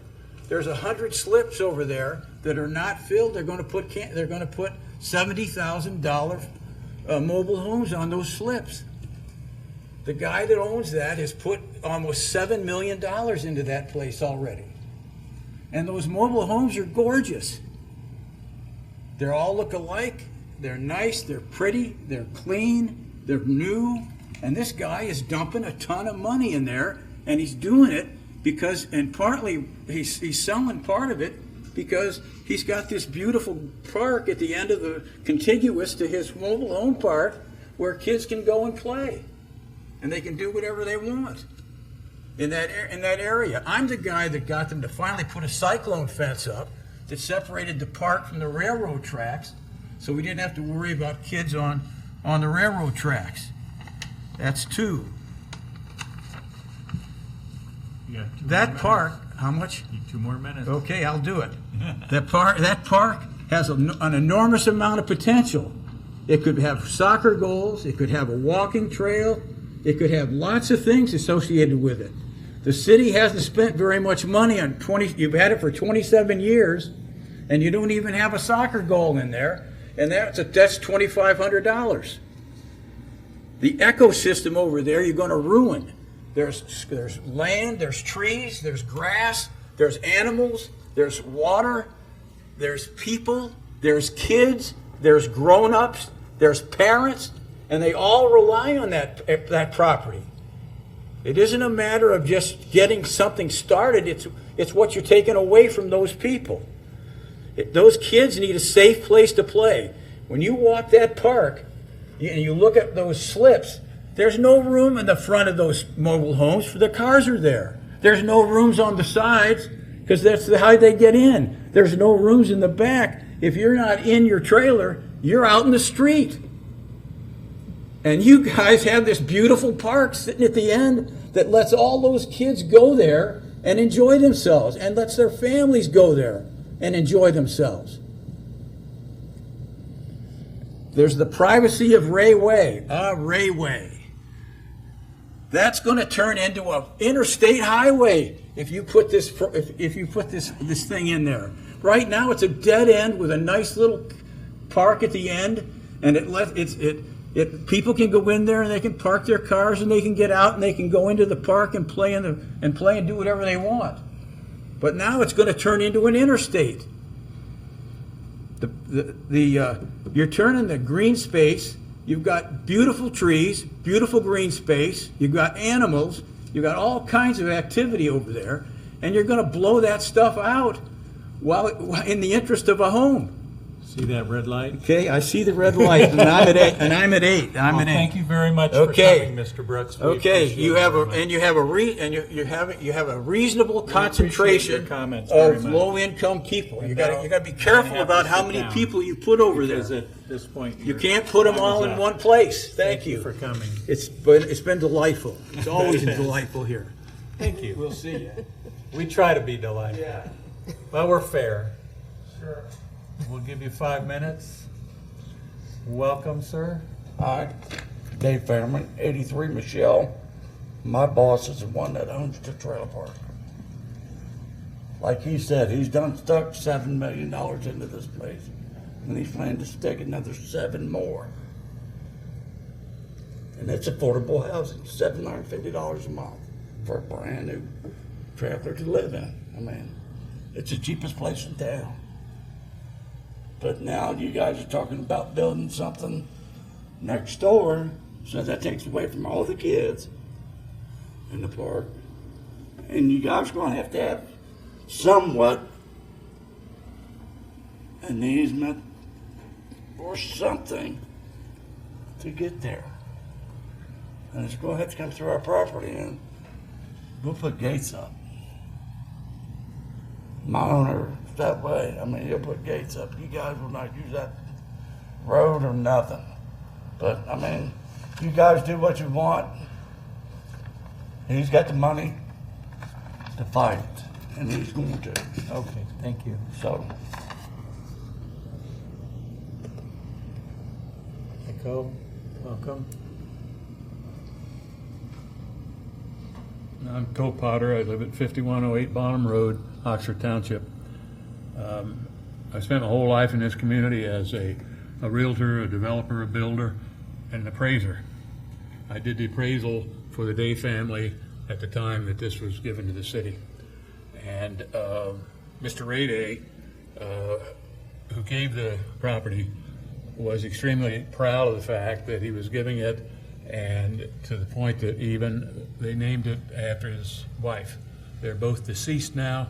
I know what their intent was at the time because I was involved in it, and I would feel remiss if I didn't convey firsthand that that was their intent.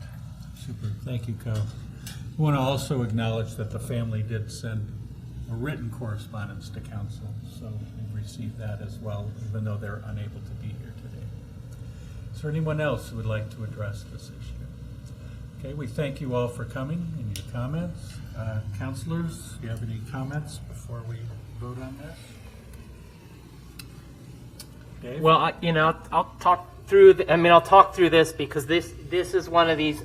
One of these. We have lots of difficult choices we have to make, and I love sitting on city council, but sometimes it's a seat that doesn't always afford easy pathways in one direction or another. And this one, it embodies a couple different tensions. One, we of course value green space and sustainability and green space, but housing is a top goal of ours. And I hate to see those two things in conflict with each other.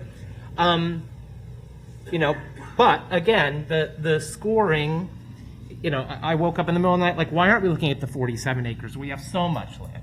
The reality of the scoring is what it is. That leads us to this site, leads us to the question. And we, as a council, said we're open to looking at this, The other tension that I see here is I'm a planner. Like the first two agenda items, one is the long-range plan, which is what's the big picture goal, and then the second part is the zone.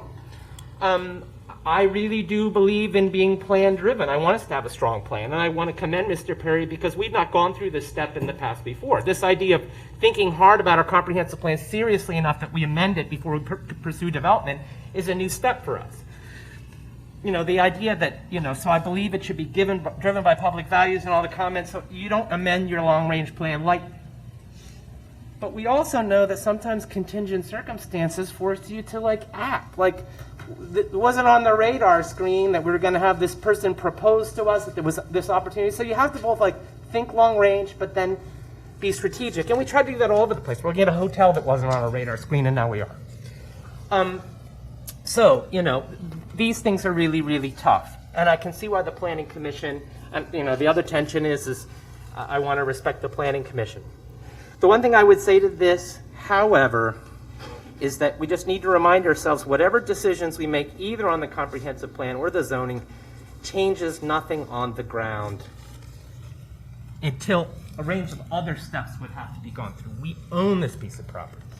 So should we say yes to changing the designation? Should we say yes to changing the rezoning? Nothing changes in the park until there's some lease agreement, and I would, any development that would be proposed there, I would, we would have to come through a process akin to what came through with the cottage communities. We would have to, it's a piece of public property. We would have to really, really be comfortable with that. So, the way I'm viewing this is if we vote to move forward with the rezoning and the redesignation, it's not changing anything other than leaving a door open to the possibility of talking about a lease agreement. If we shut the door now, a couple other little things. One is that sometimes we get into these conversations where it's like, well, the park, we could put housing there, but really what we should be doing is investing in the park. Sometimes that looks like a good choice, but if we don't have money budgeted to improve the park, you end up no further ahead on either of them. You don't have the housing, and you don't have any improvements to the park, unless we budget for those things. The last thing I'll say is that I just have to observe that we had the community come out in force and say, get county ARPA dollars for TOPS, and all along TOPS was intended to be in the park. I never once heard anyone express any concern about the social service facility being on X number of percentage of the thing, of the park. We all assumed it was going to be in Mary Day, and we were fine with it. I'm not sure whether it's the scale of the project, whether it's affordable housing. Something's just different where all of a sudden now we're like, what about the park? We never paused with that for 1 second before. So anyway, I think it's just not a straightforward decision. And I'm just going to say personally, I'm inclined to leave the door open. I don't feel like a good planner because I hate to amend our comprehensive plan. It doesn't follow up. But amending a plan, really, ultimately, the definition of spot zoning is not the geography, but you're doing something that's not for the public welfare. I'm 100% sure if we rezone this to allow affordable housing, though it's an isolated geographical parcel, that's pretty much driven by our plan goals. Someone talked about plan full in the planning commission meeting. So I'll pause with that. Thanks, Dave. It's tough. Alex? Yeah, I will build on what David said and add, I've been at several meetings with Jacob Young, who's representing the family, and he has shared that he would be okay, that it's kind of within the fit of the family's intentions for TOPS or FRC to expand on that land. So that has been addressed recently. And I know that, on rec board, we talked about, there are intentions for the park. It is in the plan. But I do want to build on just the fact that, yeah, I agree, this is a tough one. For every pro, there's been a con. I've been fortunate enough to attend the last 2 OSH meetings, which is the Oxford Area Solutions for Homelessness. And we talked a lot about that, right? How are we coming up with real, tangible, viable options? But you go back and forth between, it's so close to social services, but the family said no. I also think a lot about heat maps, like literal heat maps of like green space and low income housing areas. And so I don't want to take away green space in a low income housing area. And what Councilor Ragu said earlier about, maybe if we focus on the 3 acres on Chestnut, that kind of breaks up so that we're not inadvertently creating kind of a low income block in town. Because there is a lot of low income housing located in that area of College Corner Pike and Hester Road. So all to say, I agree with David. This one is one that's like kept me up at night. There's a lot, like I said, I think the best way I can say it is for every pro, there's a con and vice versa. But I just wanted to touch on Mr. Young's sentiment around TOPS and FRC. And shout out to OSH. And I'd like to clarify my comment about the centralization of poverty is more so, I think we need to take the good where we can, and this seems to be for the greater good. But the question is, what can other neighborhoods do to contribute?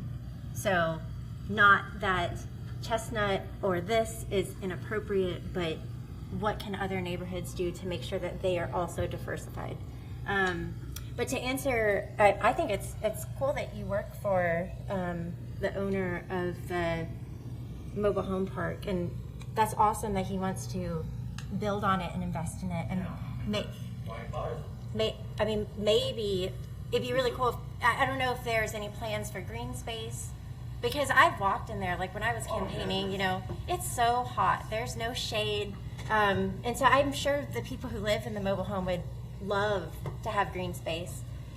So maybe you can propose to him that that's something he could invest in.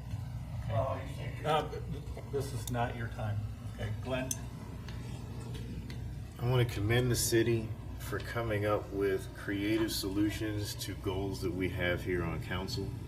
I also want to commend the city for having an entrepreneurial mindset on how to achieve those solutions. One of the tenets of an entrepreneurial mindset, however, is to fail fast and often until you find the right fit for the particular question at hand.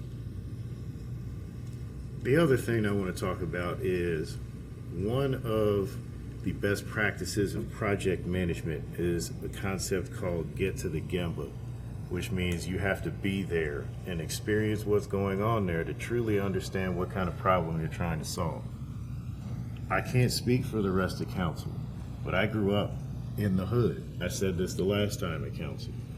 And one of the few things that you can do in the hood is go to a park next to your hood. And not only did the family say this, but we've had residents over there saying that, and we had our planning commission also essentially say the same thing. Now, I tried to come up with a creative solution back when we were discussing FRC TOPS versus the senior center to come up with a way to fund both of those things. We ultimately said we are going to put money onto this TOPS FRC project. I didn't hear anybody from the community that lives over there say anything about that, and I know why. And that's why I'm okay with it, because I know why they didn't say anything. It helps the community there.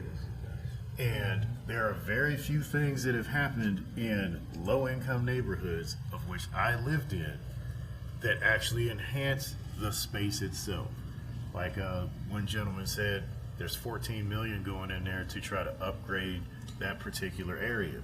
I commend that man for doing that investment. Also, we just heard about another family leave a municipality in Butler County to come here because they see it as a better place. I like the fact that there are people of all different socioeconomic backgrounds choosing Oxford as a location of choice. I don't want to affect that kind of stuff.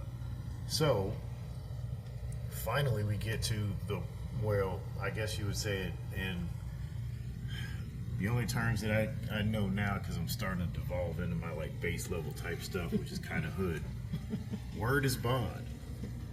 If somebody gives you a property and says use it as a park, you don't want to have the reputation of saying, yeah, okay, we'll do that, and then not do that.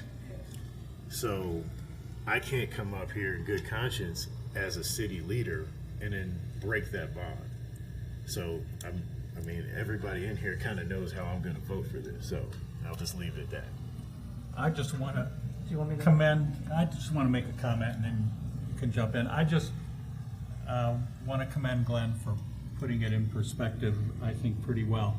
I think one of the things that is forgotten here is that to put it into housing takes all of the land. And to put it into the FRC and TOPS One Stop is using part of the land and developing the park. And the family supports that. And we went through that whole issue to get funding for FRC and TOPS to build the one-stop center, and that's the best place for it. It also is a place where we can have a basement so that in a tornado, people from the mobile home park will have some place that they can run to, that they can escape to, and protect themselves. And I just think, I feel very strongly about it, obviously. Yeah, go ahead. So much to say. I'm going to try and keep it short. Well, first, this has already been addressed, but I'd like to repeat it just for confirmation. If we leave the comprehensive plan as is and the zoning, a one-stop center is able to be built there, correct? Yep, just confirming for those who don't know. Can you repeat that, please? Sure. I was confirming that if the zoning and the comprehensive plan are left as is, we can put the one-stop there. We don't need changes, right? So we can move forward with that if this doesn't go through, which is great because I think that's what should happen in the absence of this. My parents were separated growing up.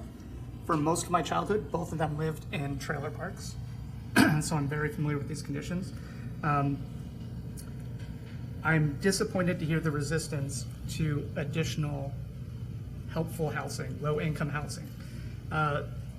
We're trying to help one group by hurting the same group have the opportunity to housing at all in replace for green space. And I understand that because there's motivations on each side and it's a super tough decision, but it would be a shame to pass up the opportunity to house those who need affordable housing on behalf of others who struggle in that same way. It's a conflict that really eats at me. That being said, this is not as simple as that. It's much more complicated. The objections of those who donated are significant. There are other considerations. I was the lone objector in the Planning Commission, but given that they voted the way they did, all the complications, I'm not in support of this, but I am in support of putting the one stop there, which I think will help with their funding, will help with the tornado shelter, will help with everything else. This is a really tough call. Thank you. Yes, in the spirit of not asking, the only question that's a bad question is the one that is not asked. My understanding is that the parcel of land was given to the city, and that it did say language that it can be changed by council. Is that correct? It does that not. was in the ordinance to accept it. I mean, you know, they wanted to give it to us, but we had to accept it. And we put in there that, you know, we could change the use of it. When I first came here, we discovered that the deed was not recorded. And the Days have been paying property taxes on that parcel since 1997, I think it was. And so they wanted us to clear that up and also reimburse them for the taxes they paid on that parcel. So we did that, and we did that in 2009. So we cleared that up, and it does, in the original ordinance that council accepted it, they did with the provision that we could change the use of it. So, you know, we need to be clear about that. But it's up to city council. I understand that, you know, maybe that was their intent, but that was the condition that we accepted it. And I might also add, I think Casey did put some soccer goals up there recently, so, you know, we are trying to do some things in the meantime too. Yeah, there is. Yeah. Well, whose phone is ringing? Oh, okay. The reason why I ask simply is because sometimes people understand something to be given under one condition, and conditions can change, and so that is part of the new agreement, was that it could be changed on condition by approval of council. So thank you for confirming that. I am inclined not to support this because of all of the comments that have been made so far, and knowing that the one stop can go there and that it is supported by the community and that that can happen without us changing this ordinance is where I'm leaning. The other reason why I'm leaning this way is because we've seen, even before I was on council, when middle class, upper middle class people don't want something in their community, they come out in force, and they often will get things their way. And then when people who are more marginalized come out, are not necessarily able to come out in as many numbers because their lives are more complicated or they have more things going on, we might be more likely to go through with something that they don't necessarily support. So I do believe in the importance of green space. I believe that Parks and Rec has plans to invest in that space. You know, we changed things in this community. We used to be able to walk closer to go swimming, and we've moved the pool on the other side of the community. This is the one green space that is large enough for them to enjoy. I do think that having a tornado shelter when the one-stop shop gets there is really important. And if we have that tornado shelter there and have more development there as well, then it's more people gravitating to this tornado shelter. It's just, that's the reason why I'm not going to support this vote tonight, and wanting to be consistent with what the Planning Commission has suggested. Okay, I think everybody's had their say. Can I just, a factual clarification? So I've seen it's not a trade-off between all housing, no park, or all park, no housing. If I look at the estimates, approximately 2 acres of park could be preserved, you know, roughly under the proposed, and the layout was just a layout, right? So that's one factual thing. We're not talking about getting rid of all Mary-Day Park. We'll be reducing the size of Mary-Day Park. Is that correct?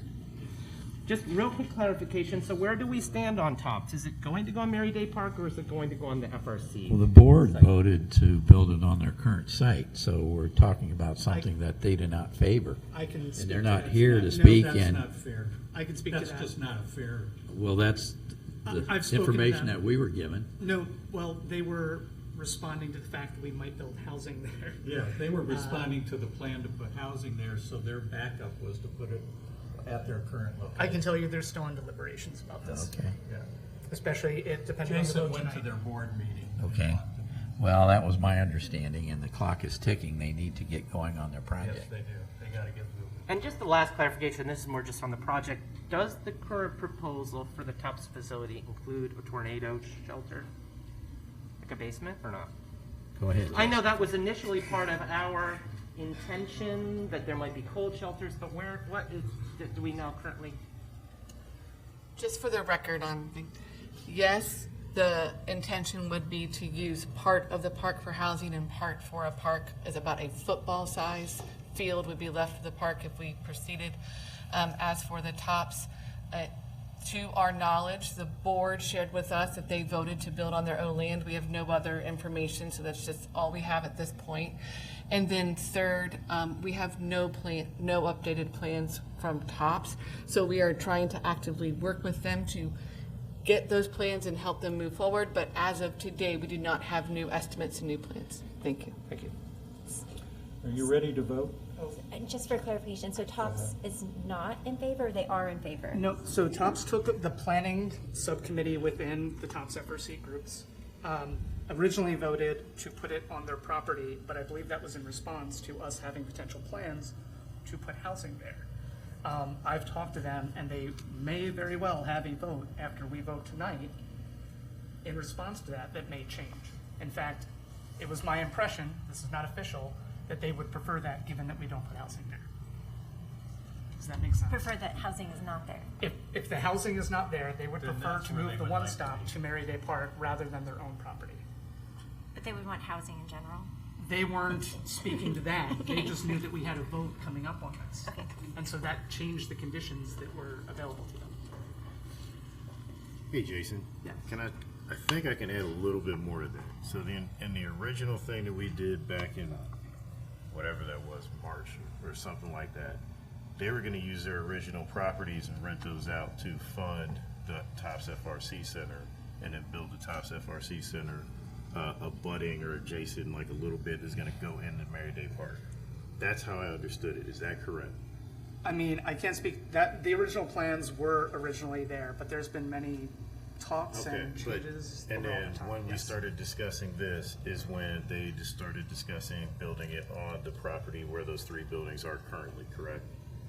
Mostly. There was a little, sorry to complicate it, there was a little trepidation because at some point they've lost some faith in the city and we had to reassure them that we were on board. But yes, the recent vote was mostly in response, as I understand it, to the fact that we might try to put low income housing there and there might not be room or issues with that. That is how I understand where we are currently.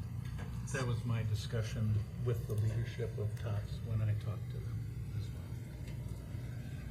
well. Okay, so a yes vote on this would change the comprehensive plan from preserves and green space to employment corridor, and a no vote would keep it the way it is, just so everybody's clear. Call the roll, please. Mr. Bracken? No. Mr. Ellerby? No. Ms. Franklin? No. Ms. French? No. Mr. Prethridge? Yes. Ms. Ragu?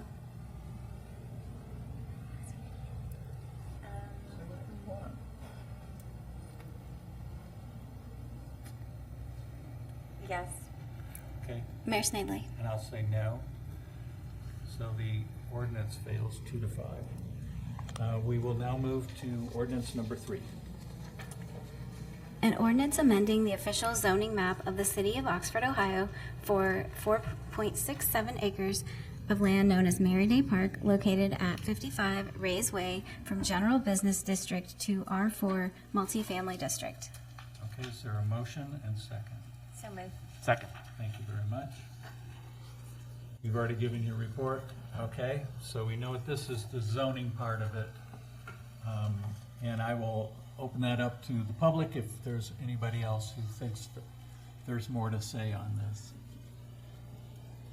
Okay, counselors? I guess I want to thank staff. They came to us with this in principle and asked us, in principle, should we fast track this? What's your sense of this? And our sense was yes. It's okay for us to change our minds, but I want to just say that that's not because the staff offered us something, they explored it, we did it in a methodical way. We can go back on our own intention, having thought more deliberatively about it, but it's not like, we started this process. And if we want to end it, we can do that too, but it's not because of staff or anybody else. They took our direction, they asked us, and that's why we're having this conversation. So I appreciate the opportunity. Sometimes you ask the question, even if you ultimately say no, it was better to have had the choice rather than just the status quo is what it is, you know. So I appreciate us. Even this is kind of a risk. Like we're going to put our names, we're putting our votes on the line. It's not easy, but it's not for lack of trying to do the right thing. So Thanks, Dave. I just wanted to echo that so strongly. This was such a huge potential opportunity, and I'm so glad that you guys brought it to us and were bold enough in thinking to present this. And if you see other opportunities like this, please bring them forward. I can only hope that we'll get something this big without these restrictions and complications.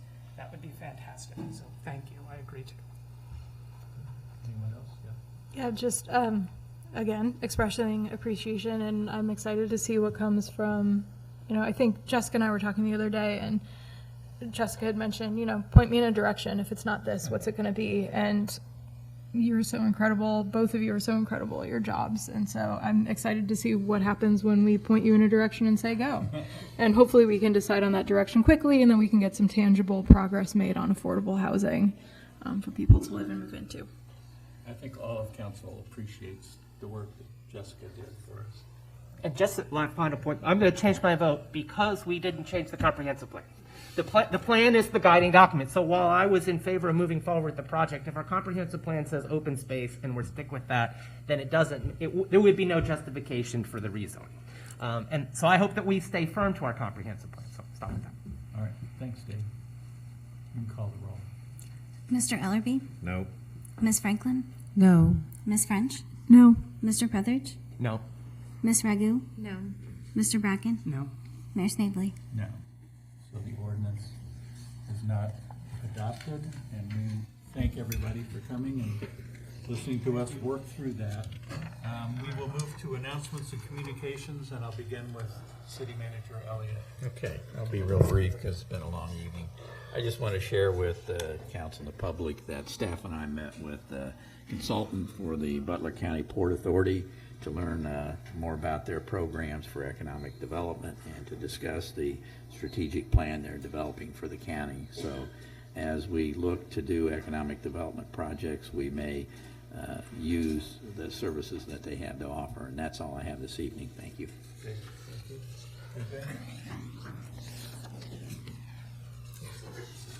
thank you. Watch out for JJ. Cords. Trip hazards left and right. What happened to our police team? Going for that workers' comp. Sorry, just a moment. It would have been workers' comp. That might be the most embarrassing issue for a police officer to go into. Yeah, no, I've embarrassed myself before, so that's not an issue. So I apologize. I know it's a late evening, but I feel like I need to speak to some of the comments tonight about the police contracts because I'm here in police uniform. I sit on the city management team, but I'm also the direct leader of the police division, so I feel obligated to respond to some of the comments that were made. So as noted earlier by counselors, the negotiations to get to contract agreements is very messy. It began many months ago and came to an impasse. Several issues were hotly debated and negotiated, but the only one we've talked about is this notarization requirement involved in filing a complaint. So I certainly understand the community interest in this. I agree that we want citizens to bring forward grievances that they have with the police, because most of the time what I find is that it's better to address that issue right away.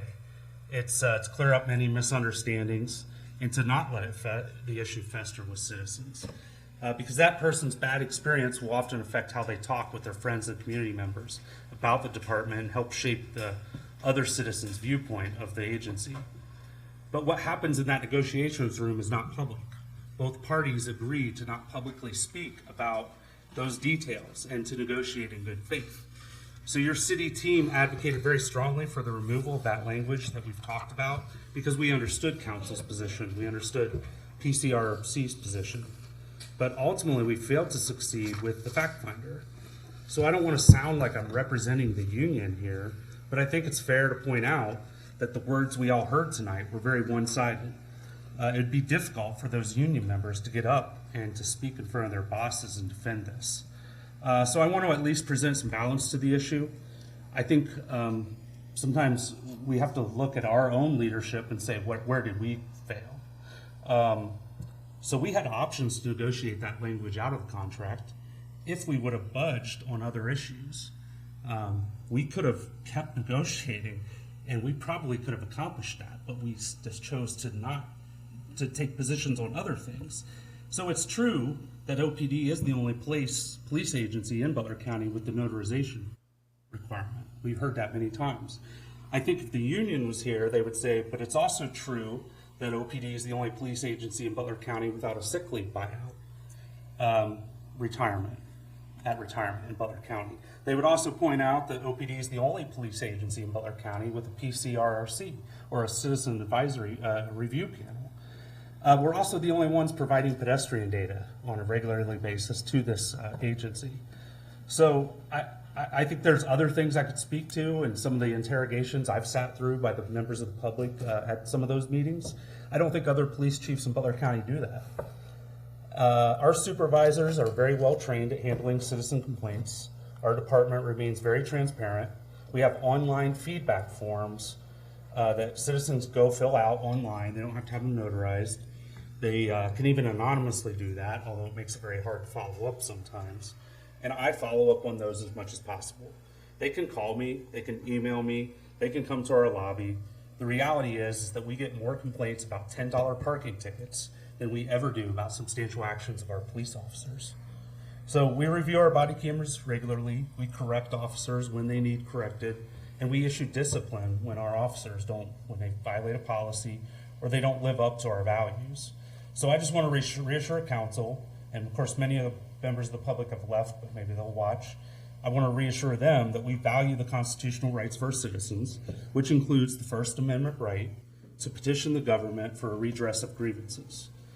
I appreciate Mr. Mead's comments and for his holding those of us in leadership accountable to continue to work on negotiating that out. So I just want to say that we will keep working on that issue. I want to thank council for passing the resolutions involving the contracts and recognizing the hard work that went into this by both the city and the union negotiating teams. You all said that in your comments. But I especially want to recognize Mr. Ben Mazer. He spent a great deal of time on this, and he does a great job with it.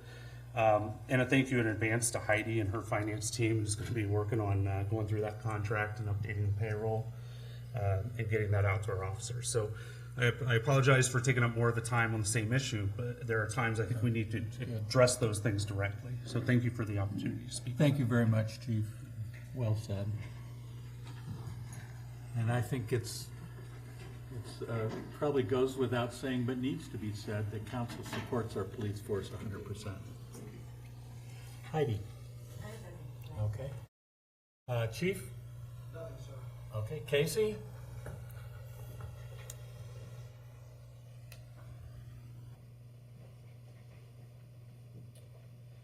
Good evening. A couple very quick comments. This is always what we consider a very bittersweet time of year, where we come into work and we're kind of sad that the aquatic center is closed. But at the same time, our arms are kind of up in the air and we're hallelujah and we're having a great time because the aquatic center is closed. So it was a fun summer. Over 30,000 visits to the pool this summer. That's more than 2022. That's more than 2021. And I just want to take a second and make sure we recognize that the people who really run that place are the high school and college kids that we bring on for the summer. We train them, our staff trains them, and we lead them, we guide them, but ultimately they're the heartbeat of that place that's there every single day, running it 7 days a week, 14 hours a day, and they really give their heart into it, and we appreciate the amount of work that goes in. And it's a hard time of year because they go back to school, and we kind of like suffer through the last few weekends because they're really busy and we're really busy, and we're just really thankful to have great local kids that are there and dedicated. So not only did we have 30,000 people come, we had over 100 dogs come last night to the dog day, which was a gigantic record. Councilor Redgood was there, a lot of fun. City Manager Elliott was also there. And then one last thing, a few years ago in 2020, OPRD published an article in the Parks and Rec Business magazine, and to our surprise, the Aquatic Center ended up on the front cover of that magazine. So we were actually reached out to recently, asked to put another article in, and I haven't seen the magazine yet. It's supposed to come out sometime this week. It's the September issue, but the focus is the community park and the renovation of the baseball and softball fields. So anxiously awaiting sometime this week. They didn't even give me a date. They just said, keep your eye out. So parksandrecbusiness.com if you want to find that. Thank you. Super. Thank you, Casey. Appreciate it. Sam? Jessica? Okay. Nothing, thank you. Nothing for Heather? Ben? Thank you, Mr. Mayor. Just very quickly, I wanted to say thank you to Chief Jones, Jessica, and Doug for all of their time and contributions to the police negotiations. It's very much a joint team effort, and I think by and large it was a success. You know, anytime we can get a contract agreed upon with the union, I think it's a success, even if we don't get all the terms that we're going for incorporated into a contract. So I thank you to the city team. Thank you. Thank you, Ben. Glenn? I wanted to speak to the point of one of the gentlemen that during public comment said National Voting Day coming up on the 19th. I want to talk to the students out there.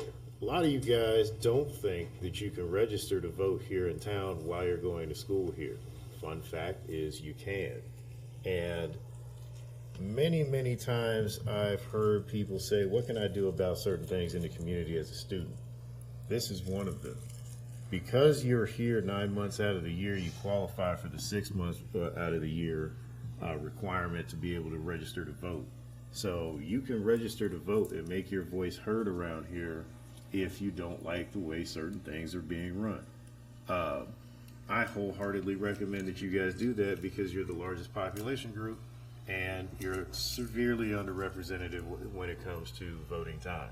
So for all those people out there watching this on TV, make sure that on the 19th you get out and vote. Kind of like the old gentleman said, students are underrepresented, and he would like to see a whole bunch come out. I too think that you guys are way underrepresented, and you should definitely come out. So make sure you do that. Thanks, Glenn. Alex? I would build on that and say they can also be on boards and commissions if they so choose. And I will also build on what Casey said and just remind everybody of how cold June was this year. So not only did we outperform 2022 numbers, but we outperformed 2022 numbers with like a pretty miserably cold, not pool weather May, June. So great job. I will also extend that great job to the last Red Brick Friday of the summer was this week. Those continue to be such an incredible part of our town. And I ran into several city staff, so if you heard me say it already, I'm sorry. But there's like a moment when you're walking uptown and it is dusk and all the lights kick on and you see little kids and parents and students and community members all together, all enjoying our town and seeing kind of the best that Oxford has to offer in those moments. It's like, it makes you well up a little bit. It feels like the end of an episode of Parks and Rec or of Gilmore Girls where, like, if we had drone footage, I'm convinced that the WB would come find us. CW, sorry, I'm old, and do a sitcom about us. So just like, I cannot say congratulations enough to Seth Kroppenbaker and his team, and Enjoy Oxford and Parks and Rec, like all of the people involved in those events. And I will also say that those are not the last creative placemaking events this year. Hike-a-thon is this weekend, so please go out and see. I think we saw our Uptown Beauty this weekend. Now let's see our kind of natural beauty this coming weekend. So hope to see everybody at Hike-a-thon. We also, in October, will be having Oxtoberfest for the second year in a row. I will continue to have those reminders, but just thank you, everybody. It felt like a real kind of hats off to summer as we buckle in for fall. Thank you. Thank you, Alex. Chantal? A couple of things. I apologize for not being at the last meeting. I travel sometimes for work, and I was in Hawaii. And I know, poor me, but it was during the time of the fire in Maui, and I got that timely warning. I was on a different island, and it came over the TV, but we saw what happens when system fails, and I watched it and I was like, they obviously did not tabletop for this, right? They had no idea. Is that the word? Tabletop, when you like practice different? Yeah. I was like, that obviously did not happen. They did not anticipate a horrible fire ripping through their beautiful downtown. And they barreled down on the decision not to sound the siren, right? Because they said that the siren was for tsunamis and that people would run into the hills and then catch fire. And it made me think about what would we do in Oxford if because their phones were down, obviously they had no electricity, and then they have a siren system that people don't know what it means. So I was like, well, what would happen in Oxford if the worst did happen? And I thought about the last time our sirens happened, to my knowledge, was for the hail. And I remember people were like, so confused, like I thought it was only for tornadoes. But so I'm just curious about what would we do if our phones went down and our electricity was down? Do we have a good way to communicate what a siren could be? Are there different types of sirens? I was just thinking about all these things about how to never be in that position to let something that truly was not that big of a fire take so many lives.